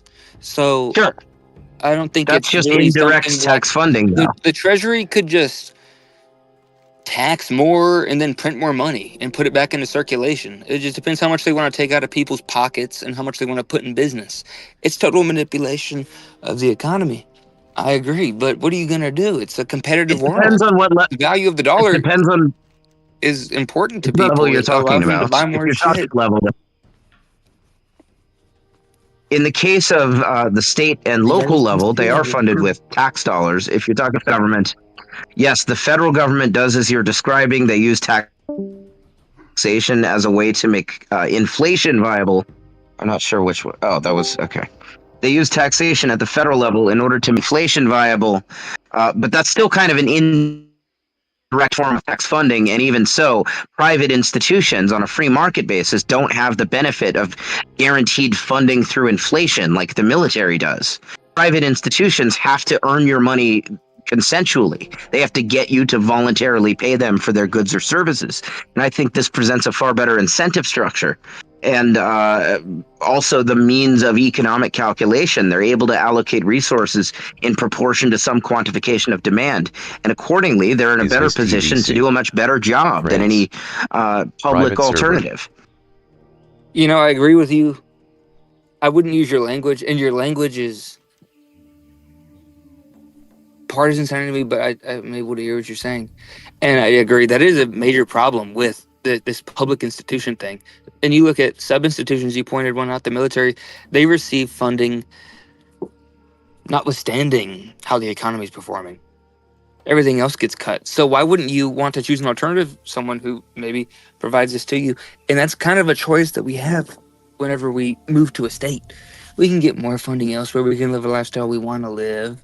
And it's a strange choice that no one's really had in history before. And trying to say that it could be this way and it might work that way, we have nothing to look at. I mean, why would we think something like if public institutions were just abolished, whatever that means? Is the military abolished? What do you mean, like the cessation of Well, historically, like federal funding for things? Okay, so say that just stops. There's going to be a lot of political whiplash. So it's not even feasible. We want to abolish. Why would we want that? It's okay. Like, we want, as anarcho-capitalists in here, we abolish. Boy, you don't let anyone talk. The anarcho-capitalists in here want to abolish, you could say, abolish politics, the institution of politics. We want to abolish government entirely, federal, state, local, all of it, everything public. We want to get rid of that completely and have a fully free market-based society. That has been done before. And to answer your question of what happens, like as far as how the military works, when you do that, what generally has happened is you have many competing private defense institutions. In medieval Ireland, that took the form of tuatha, which were essentially defense companies operating on a market basis. In other places like Zomia and medieval Somalia, it looked more along the lines of clan-based war bands, in some cases still operating on a market basis. But these are many competing smaller organizations. None of them has a monopoly. None of them has overwhelming force over the whole society. They're simply mobilized to repel foreign aggressors, and they can't force you to fund them. So they're not in a position to go conquer and invade other societies, set up bases all over the world, and do weird, shady things overseas and get into all kinds of foreign aggression. They simply act in a defensive capacity. Because their ancestors went around regions so in other words, there was a lot of trade really happening, so information wasn't shared. So yeah, if you live in Afghanistan, just some remote fucking thing surrounded by mountains on either side, all of those cities, you're not gonna be willing to fight in a war. All of those get funded by just currently engaged. I think all of the societies I mentioned were engaged with concentrated neighbors. In the case of Zombi, those people were currently in business with people in the lowland states, people in India, people in I should have said the city states. They were even doing business with European traders and so on. Yeah, they were. It just wasn't. They were major exporters of opium, among them. It was at substantial volume, and in the case of medieval Somalia, those people were some of the wealthiest in all of Africa at the time, because the people of medieval Somalia, which was largely stateless for much of its history, those people were, especially in the coastal port cities, were some of the wealthiest in all of Africa, due to their access to the Indian Ocean and their free markets, enabling a huge volume of export. They were some of the leading exporters of cattle, as well as dried beef goods, frankincense, and a few other things. And they were extraordinarily wealthy through that trade. And what happened to Somalia? What happened to Somalia is they were stateless for a little over 1,000 years. despite constant attempts to take them over by the Ethiopian Empire and a few others. And what ultimately happened in the 20th century, they were sought for control by much larger foreign European powers, and they end up in this international trusteeship situation, which in the mid 20th century turned into a takeover by communists in the form of the Siad Barre administration. And the Siad Barre government essentially ran the previously prosperous economy into the ground, impoverished the people of Somalia, and then in the late 80s, that created a civil war where various warlord factions had arisen due to the desperate economic conditions produced by the Barre administration and the communism, the nationalization of all industry and stuff. And by 1991, those warlord states overthrew the Barre administration and then continued fighting each other for dominance and for international backing. And then either in 2006 or in 2011, depending how you look at it, Somalia was essentially taken over by a foreign-backed socialist federal state. And to this day, Somalia is a socialist federal republic. So when I reference Somalia, I'm generally talking about prior to the 20th century. And of course, Somalia was never going to stand a chance against, a coalition of a bunch of foreign countries, or at least it would have been very difficult. However, they were able to defend themselves for an exceptionally long period of time, far longer than most societies of comparable size when facing, large foreign empires such as the Ethiopian Empire. The war bands and the Kushite clans were very good at defending themselves, just not infinitely.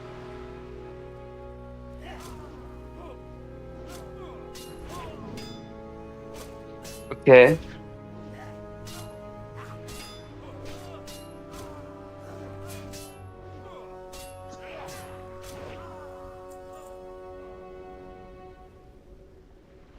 Another reason why the state must be abolished.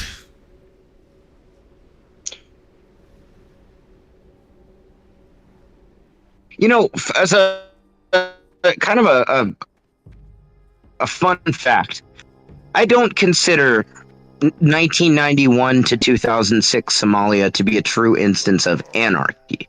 But there were some approximations, because they didn't have a central government with a true monopoly of force over Somalia. Rather, they had various competing warlord states, so it's more closely a polyarchy. However, none of those warlord states had a monopoly on force, and none of them had consistent control over the Somali economy. So during the Somali Civil War, they had relative liberty in the sense that those who ruled them didn't have unchallenged power. So that led to things like free markets in certain respects. And believe it or not, during the Somali Civil War, after the administration fell, after the Barre administration, the central national government fell, the death rate dropped by about 15%. And that's in the midst of a civil war.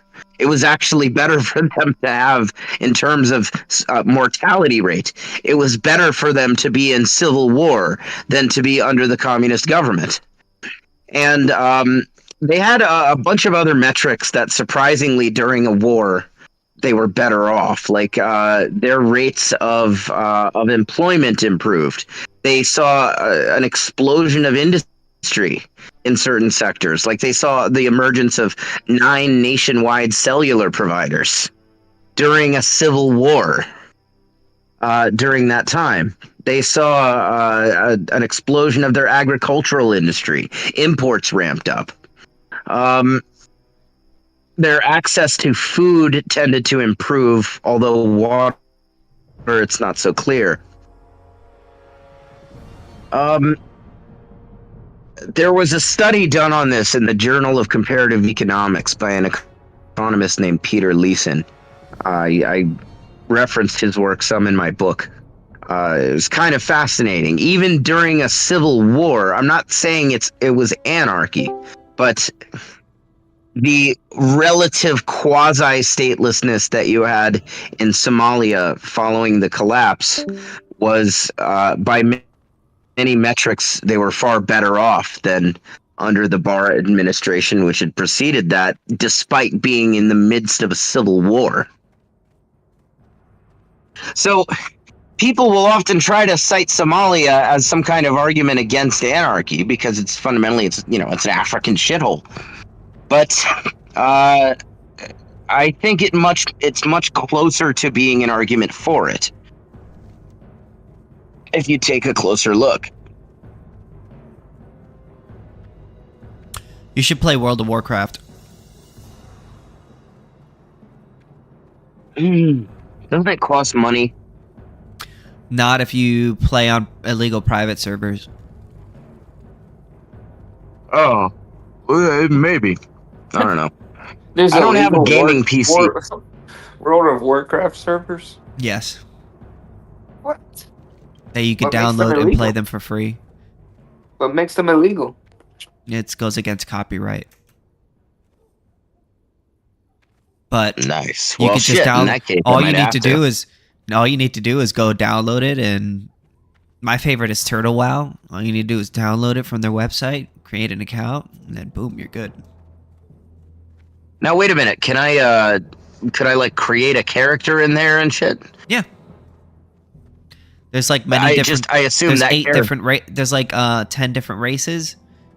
And you could make your own character. I'm assuming that character would not be playable in regular World of Warcraft. No. Okay. Just in Hello, that, original. just in that How you server. doing? What up? What's going on? Just in that server.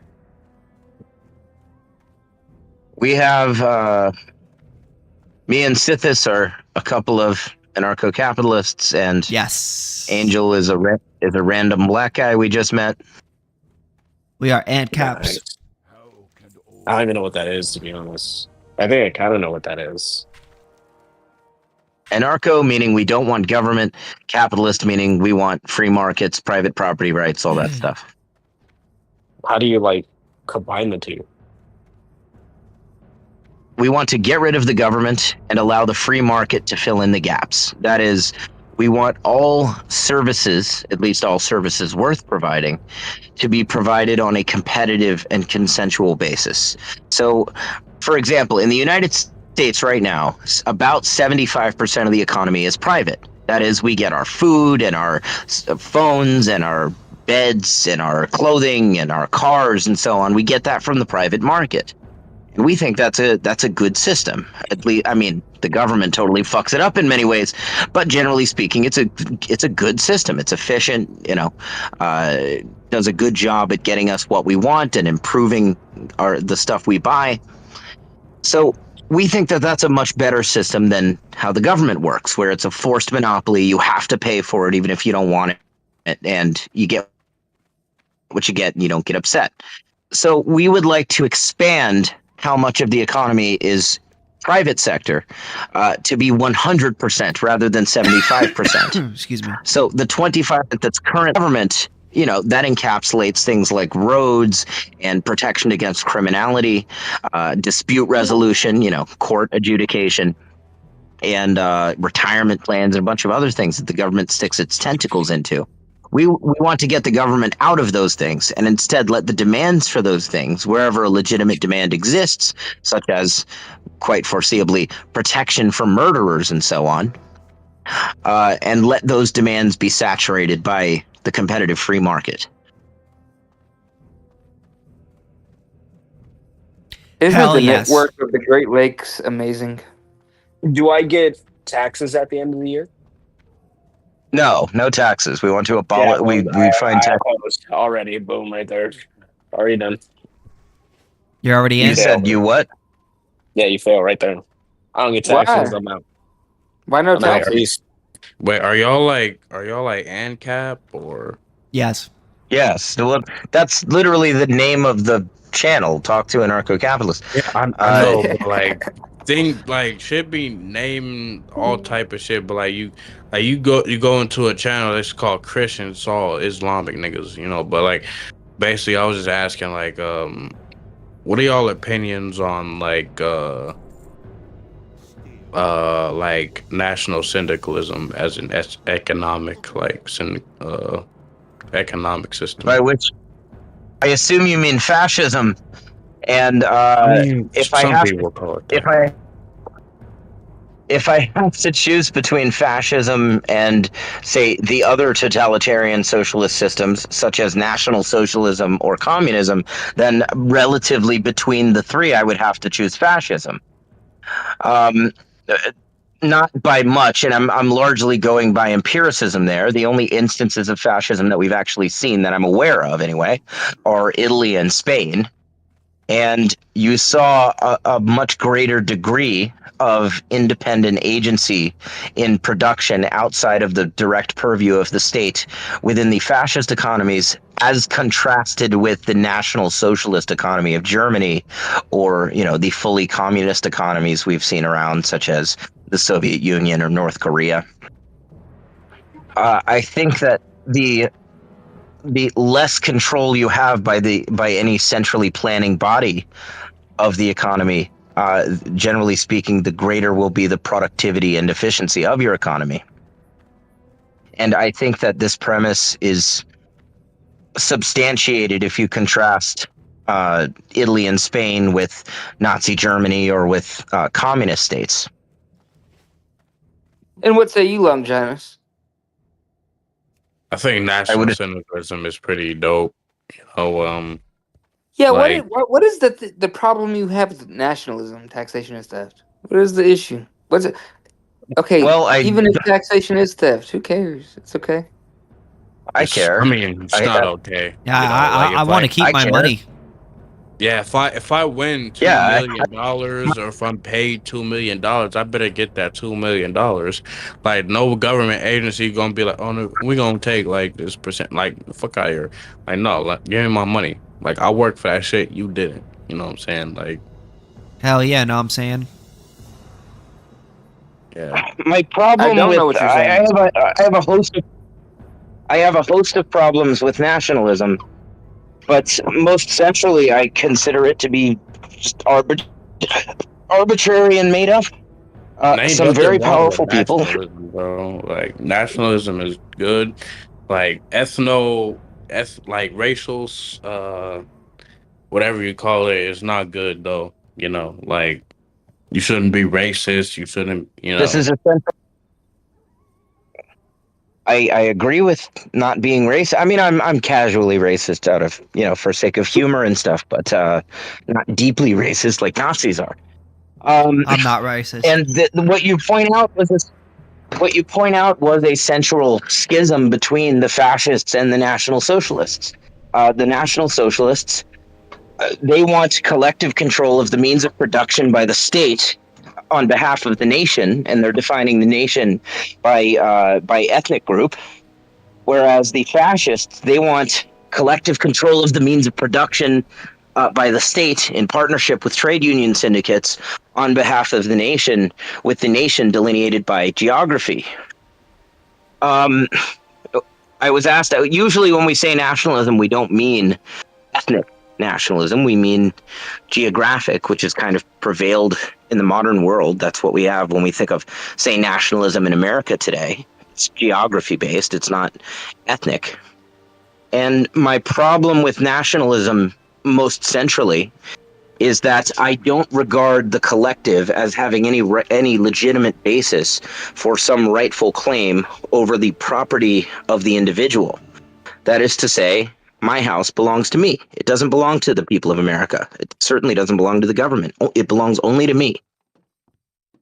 And I have not seen what any... if you kidnap people and you keep them in your basement and you torture them to death? Yes, if I kidnap people and keep them in basement. If I kidnap people and keep them in my basement, well, that'd be weird. I live in Florida. I don't have a basement. Or what if you have a shit ton of money and you can just buy the best If I kidnap military? people, the best military would be greatly overpowered because the best military in a free market economy would be a drop in the ocean. That is to say, you can be the biggest army there is, you're still less than 5% of the military No, outlay. dude, we have like fundamentally different ways of seeing it. I've been trying to reconcile, Well, but there's been no progress. Free markets tend toward decentralization of market share. The more government intervention you have in a market, the more concentrated, consolidated, and monopolized it tends to be. Whereas the less government intervention in a market, the more decentralized it tends to be. In the least regulated industries, you tend to find CR4 in the... Oh, okay. Well, he left. He left? Is it just me and you now? Yes, it's just me and you. Oh, and no. You've heard all these points. You and your viewers have heard all the points that I was about to make, so there's no point. Yeah. So... Shit. He just like rage quit. That's annoying. I was talking specifically to him, and then he just dips out in the middle. So my manager drove into my car. That guy was a bit of an odd duck. He wasn't really letting you 50 speak. minutes of listening to your live stream. What? Ventroff 3 Yeah, delays that was- on Blizzard. that was a bit annoying. Time passed fast. Thanks. One of my viewers says that he's been listening for an hour and 50 minutes. Been through 3 delays on Blizzard. Past 3 delays on Blizzard. Just play Turtle WoW. You should. Do you have a computer? I have an old laptop. I don't know. Well, I don't know if you'll be able to run World of Warcraft on it. I don't know. But if you have a computer, Well, it was a gaming. It's an Acer Nitro 5. It was at the time that I got it. It was considered a gaming laptop. That was some years ago. It's a game laptop. Oh, yes. I mean, but I've had it for a bunch of years. It's all bogged up, full of shit. Just wipe the hard drive, get rid of all the old junk on it. You know, maybe download a. But I don't want to get rid of all the old junk. I want all the old junk. It's like, pictures from that hunting trip and, videos that's not junk. from That's not junk. Videos. Yeah, but stuff. It's full of stuff. I'm not saying worthless stuff. Probably some worthless stuff in there, but there's also like treasured family memories and documents I've worked on and all kinds of shit. Maybe get a separate hard drive. Maybe. God, I actually received an external hard drive a while back that the feds had transferred the contents of a laptop they seized from me onto that hard drive. And then I received it. I don't know whatever happened to it. I might have it laying around my house somewhere. Well, at least you got that back. Wait, I feel like that story sounds really bad. It was the ATF. They took my hard drive, or they took my laptop, and for the same reason they took my cell phone. They were looking for anything they could get on me, but it wasn't. When you say they took your hard drive or something, that sounds bad. That sounds like it's obscene material. It was nothing remotely like that. Yeah, I sure would hope not. It was gun stuff. Yeah. I mean, I believe you. Well, I'll put it. I wouldn't have brought up any of that. Like, if I were secretly, like a chomo. If I were secretly like a chomo, I wouldn't bring up anything vaguely related to it. Like when the feds took my hard drive. Yeah. I'd take anything remotely associated with that shit to the grave. Yeah, certainly do not want that. Oh man, one time I was in court. I was waiting for my turn. I think it was a hearing when I got my first gun charges. It was a hearing to determine if I stay in adult court or get waived down to juvenile court. Yeah. Because I was 17 at the time of arrest. But in Baltimore, they automatically bump you up to adult court if it's guns. And so there was a hearing to determine if I stay in adult court or get waived down to the juvenile system. Obviously, I wanted to get waived down to the juvenile system. But anyway, so I was in court waiting for my turn to go up. You know, when you go to court, oftentimes a bunch of other people have court first, and you're in the same courtroom with the same judge. And so you get to watch them have court first and see how court goes for them, and maybe try to learn this judge, you know? And so there'd been a whole bunch of cases, you know, a bunch of drug stuff, and there was like a guy who'd been, I guess, getting people's credit card numbers and paying bills with it and shit. And people were mostly in the courthouse, which it was a big courtroom, lots of people in it. In the courthouse, we were all kind of just talking amongst ourselves in the pews, kind of throughout the whole thing. And especially between the cases, it was loud, you know, lots of people talking to each other in the courtroom. And then one guy goes up. It's this middle-aged man, skinny as a rail with long hair. Yeah. And dressed very casually. I don't get what it is with people having serious criminal court and they're showing up dressing like they were going to the grocery store. It's probably why they're going. This guy. Yeah.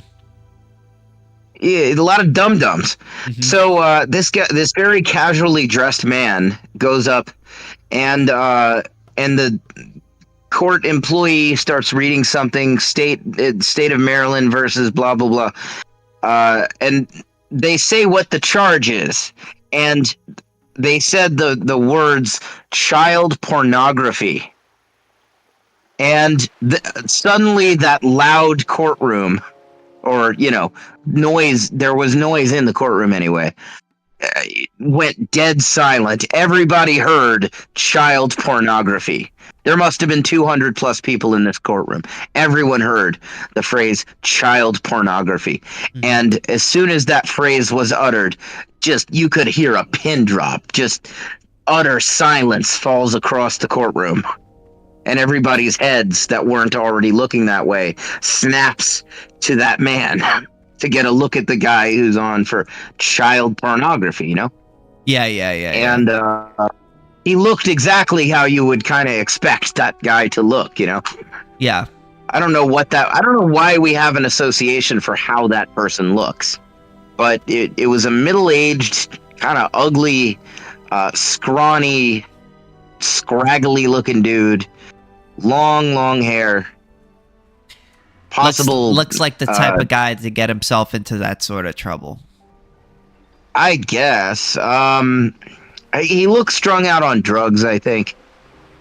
You know, like a guy who's been strung out on drugs. And I couldn't, with him, clearly identify what drugs. There weren't any obvious tells where it's like clearly meth or something. Yeah. He just kind of had that rundown look that people who have been drug addicts for decades have. Yeah. Maybe it's not just one drug for him, yeah. Maybe it could be multitude. That judge was actually pretty nice to me. Mm-hmm. I was glad that it was my turn to go after the child pornography guy. Because I don't know, I feel like when a judge has people standing before him that are like, you know, really bad. And granted, I don't know what the fuck that guy did. He might have just been on a dating app and some chick sent him nudes and it turns out she was 17 or something.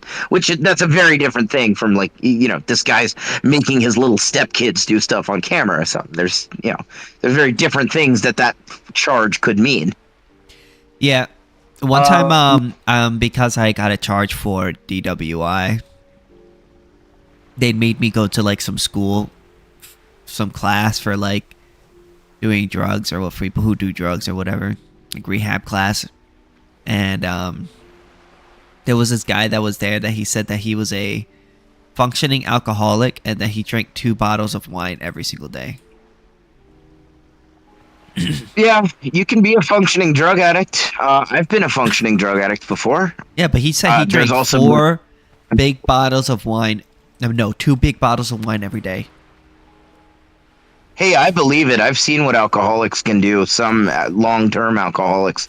So I had a date with a girl who I only went on one date with her. She wanted to do another, but she was out of her fucking mind, so I wouldn't do another. But this girl, by the way, she was smoking hot. I mean, I can send you a picture. She was insanely fucking hot. You could tell she's crazy by looking at her because of like the tattoos on her face and stuff. Yeah. But crazy hot too. Mm-hmm. And I like, oh my god. And so, you know, I figure she's probably crazy, but yeah, I gotta try one, you know. And so we were at her apartment. She kept having me go to the liquor store. I took several trips to the liquor store to get her another large bottle of vodka. She was just chugging large bottles of vodka like it was water. My goodness. It was insane. I didn't know people could drink this much and not die, let alone, you know, this like skinny girl, you know? Yeah, you wouldn't expect it. And, yeah, you would expect this out of... She's drinking how I would expect the Incredible Hulk to drink. Yeah. But she's like a girl that weighs 120 pounds. By the way, that's 120 pounds, and like she's way taller than I am. Sheesh. God, that went so fucking badly, though. Oh my god. At the end of the night, she was like, I guess I had left her toilet lid up, because at that point I'd been a single guy for a while. Oh, you fucked up. At that point, I'd been a single guy for a while, and when I was with my wife, my ex-wife, you know, I never bothered with putting the toilet seat down because she didn't have a problem with just putting it, looking before she sits. And even my baby mama, before her, who I was also with for a bunch of years, she didn't give a fuck about the toilet seat. She would just look. Like they were both, essentially every chick I've been in a cohabitative or a quasi-cohabitative relationship with has been rational and reasonable about the toilet seat and not expected me to close it when they can just look and put it down. Yeah. And so I guess I took a piss in the girl's bathroom, and, you know, I was careful to make sure I didn't fucking dribble and, you know, wipe up and everything. But I guess I left the toilet seat up. And she, after several large bottles of vodka, I'm amazed the girl didn't die of alcohol poisoning. Yeah. She didn't even seem like she was that close, too. Like, she was clearly drunk, but, like, not... It didn't... She's not, like, passing out and shit. And, but she comes out of the bathroom and she says, you left the toilet seat, up. I was like, oh, you know, I hadn't thought about it. Just been like a single guy for a while. And I thought that would be the end of it. No. She starts yelling at me about it. She starts yelling shit like, you think I'm your mom? You think I'm gonna baby you? You think I'm your fucking mom? Go back to your mom! Go back to your fucking mom! If you want to be babied, go back to your mom! Damn. You should have been like, I do want to be babied. She kept doing it, though. For like 20 minutes or something. I'm just sitting there not knowing what the fuck to do because I wasn't comfortable yelling at this girl. Yeah. And I was thinking, this has got to be a fucking prank. This has to be a joke. This has to be any second now. She's gonna laugh and tell me that I gotcha. And then that kept not happening. Yeah. So eventually I did leave.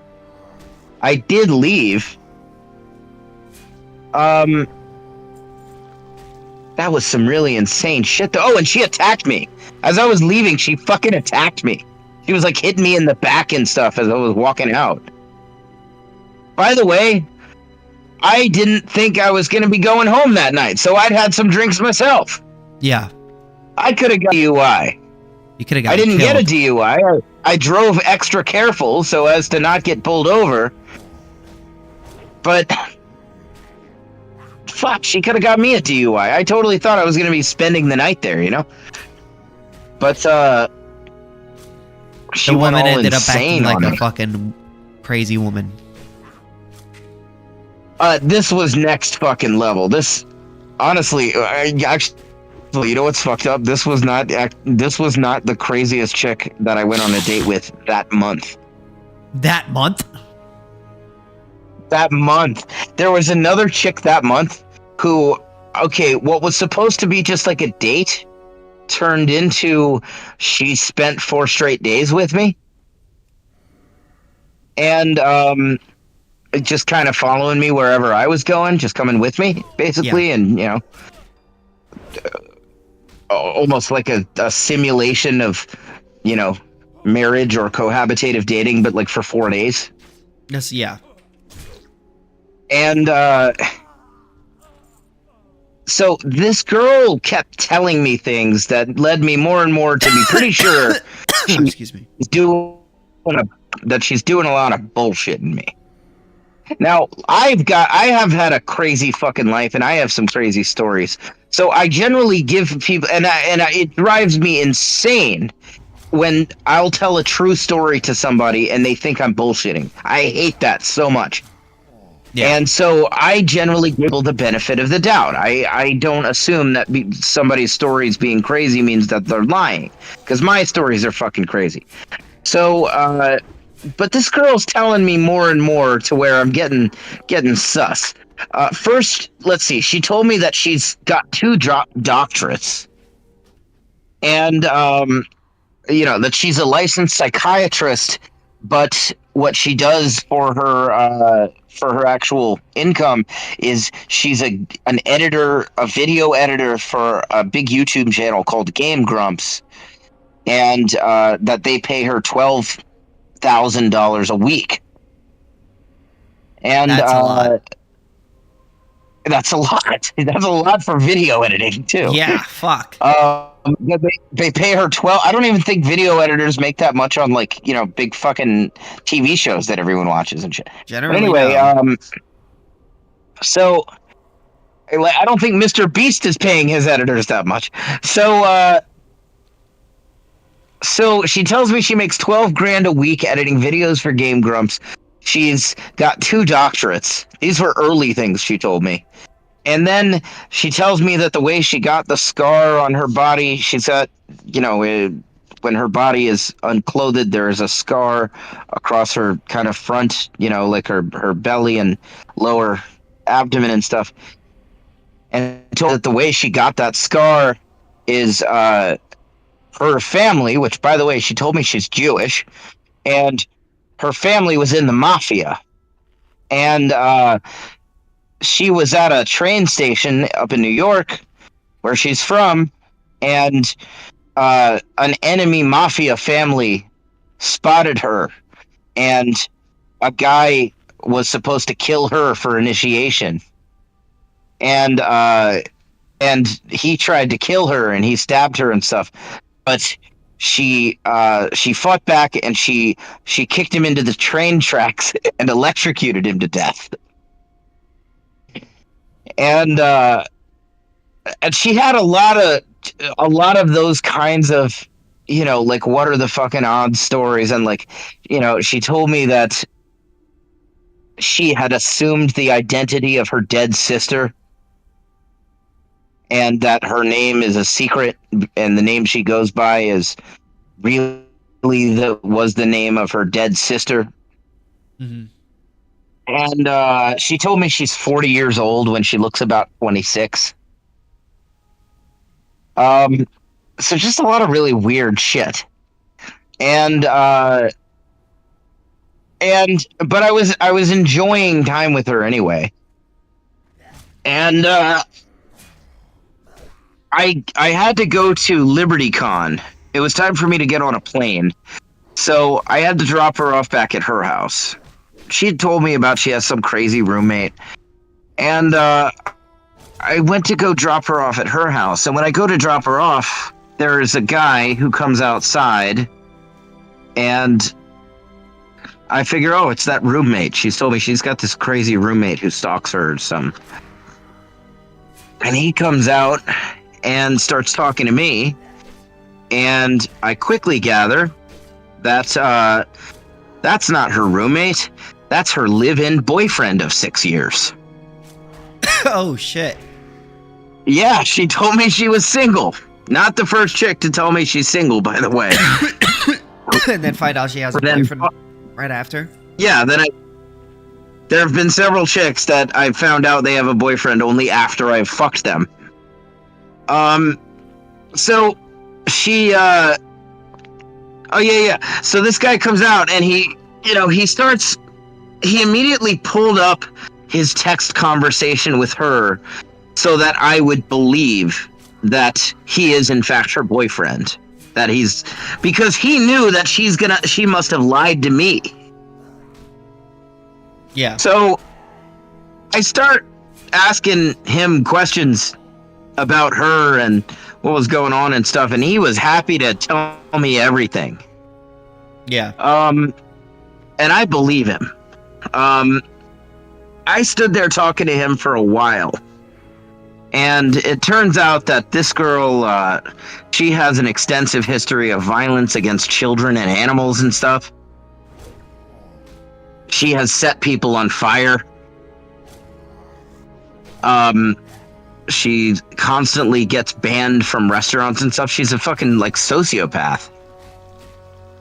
And she's standing there telling me that he's lying, that he's making all of this up. And at one point, while he's standing there telling me what a big liar she is, and she's standing there telling me, no, she isn't what a big liar he is, I realize, wait a minute, there's one data point that will tell me, that will give me a better idea. Even though I'm pretty sure I believe him, I ask him, how old is she? Because that's one that there will be proof of. And, he said 26. She said 40. He said 26. I said, one of you produce a document or something that shows it. And he brought me inside to their house and shows me on the refrigerator. It was a picture of her in Little League, when she was in Little League in the 4th grade or something. And it said, in the 1st grade or something, and it said 2004 or 2005.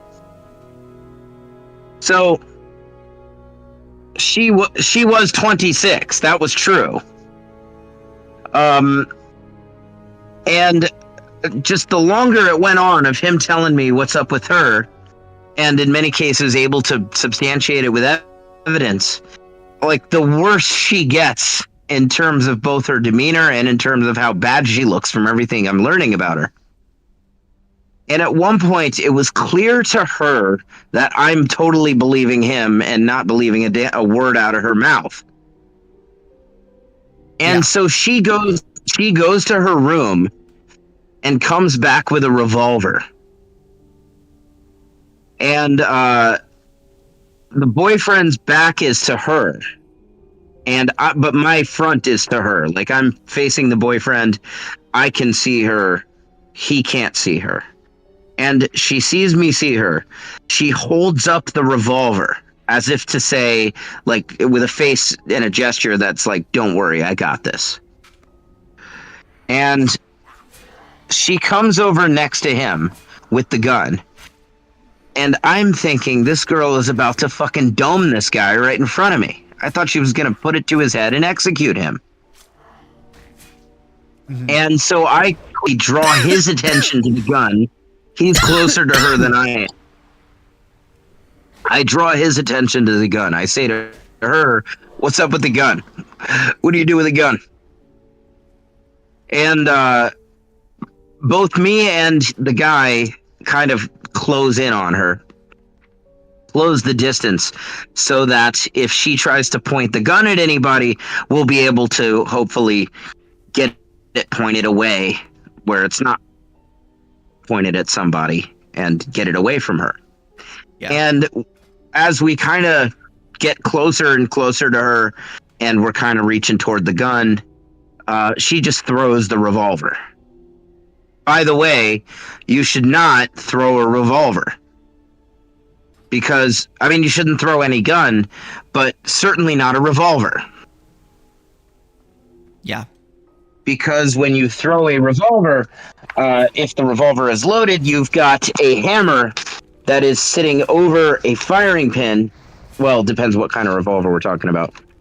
But generally speaking, you've got a hammer that is sitting over a firing pin that is sitting over a primer, which, if struck by that firing pin, will detonate the powder inside the cartridge and send the bullet flying out of the front of the gun. Which you don't want unless you're, going shooting or defending yourself. Or want to die. Yeah, or killing yourself. Or if for some reason you want to hunt with a revolver, then that. So she throws the revolver and it does not go off. I thought it was likely going to fire when it hits the ground. It did not. And the boyfriend gets a hold of the gun and shows me that it was not loaded. He had removed the cartridges from the gun in anticipation of such an event. Because this girl's out of her fucking mind. Needless to say, I was done with this girl, certainly by this point, if not before. And I dumped her, that night. I mean, like, standing there with her and her boyfriend, because she was like trying to convince me to keep seeing her, like right in front of the boyfriend, by the way. And the boy, what? And the boy, and what did he do? What did he do? He's just trying to convince me not to. He's just trying to convince me what a piece of shit she is. And he trying to stay with her? He succeeded. Yes. Wow. Yeah, and by the way, it turns out he had already known. I know clearly that this guy had already known when I pulled up with her and he saw me. He'd already known, A, that I've been fucking her, and B, that I think she doesn't have a boyfriend. Because he came ready with the fucking text messages pulled up that prove that he's her boyfriend. Wow. And he also had pictures he showed me of like where he's fucking her and stuff. So, yeah, he clearly was her boyfriend. Yeah, thanks for showing me that, bro. I mean, yeah, I fucked her too. So anyway, so it clearly was that he was her boyfriend, and when he saw me, he noticed that I'm her type. By the way, this guy kind of looked like me. So why? So it seems like she, was just going for you. I mean, it seems like she had a type. Yeah, I'm just her type. She likes basically kind of short, thick guys with brown hair and beards. White guys. Wow. And somewhat Jewy looking. I saw some of the other guys in pictures, I guess, that night. And I'm totally her type. So he is madly in love with her. And oh my god, I feel so bad for that guy.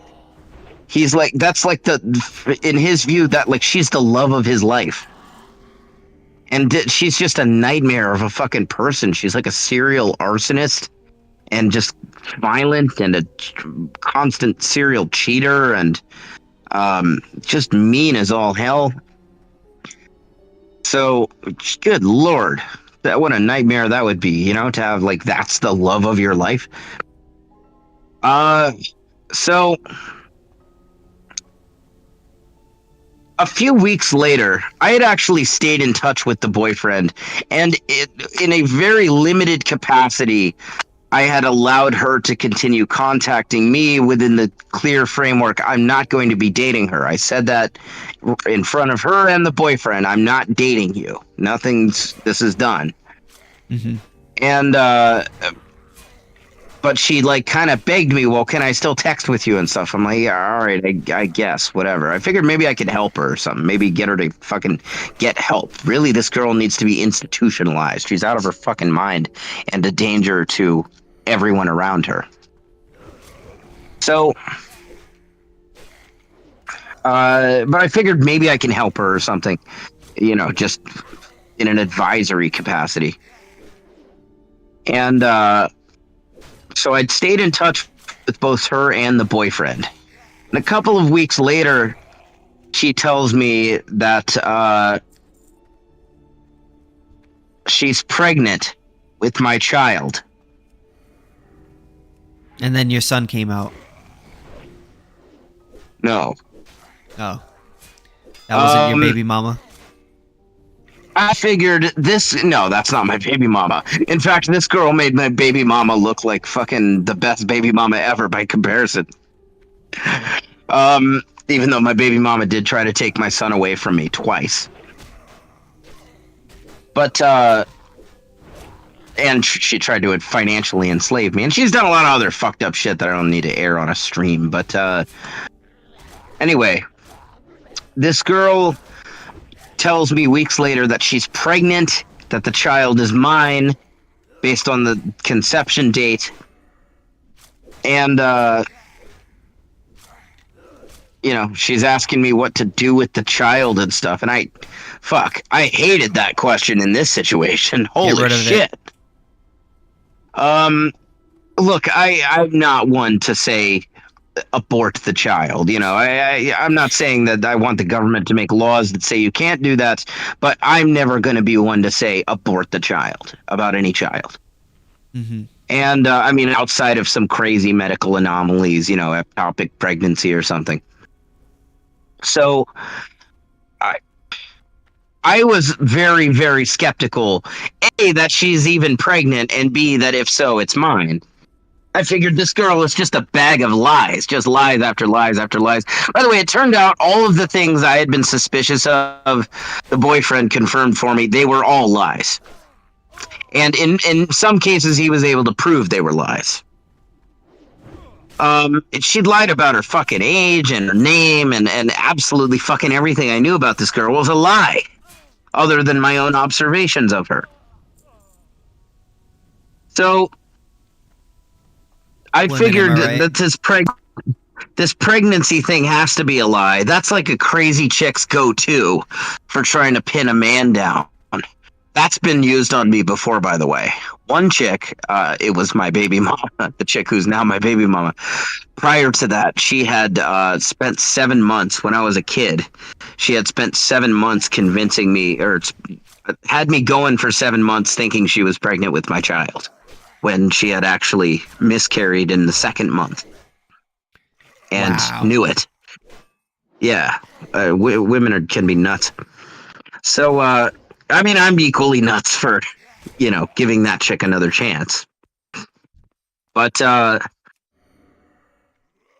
anyway, so this chick I've been talking about, the crazy, crazy, crazy one who pulled the revolver on her boyfriend, her name was Brienne. Which, by the way, that makes her my 4th Bree. I fucked 4 chicks named Bree, which is weird. Can't say that about any other name. But, anyway, I figured the pregnancy thing has to be a fucking lie. I talked to the boyfriend about it. I figure I'll get a straight answer from him. And he tells me that the pregnancy is real. She really is pregnant. He knows it from her mom. But her mom was like at the hospital and shit with her. This girl does constantly go to the fucking hospital.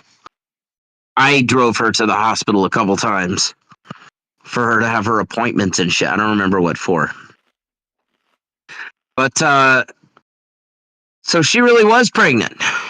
And I found out at a later point, after going, oh fuck, oh fuck, oh fuck, I find out that this girl has been pregnant for months. It can't be mine. She was pregnant, not visibly pregnant, but pregnant when I was fucking her.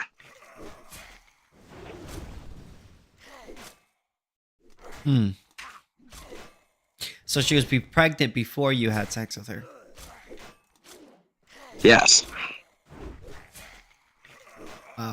Meaning, not mine. And dear God, holy shit. He would be a fucking nightmare. Like, I've had my complaints about my actual baby mama, but holy shit, this chick would have been a fucking nightmare. I can imagine. Shit, bro. That might be the craziest chick I've ever messed around with. Shit, I think I'm gonna head to bed because I'm getting kind of tired, so. Hope you have a good night. You as well. Have a good one. Avoid Brienne. Yeah, I will. She lives in Florida, so it's not implausible. I'll find her.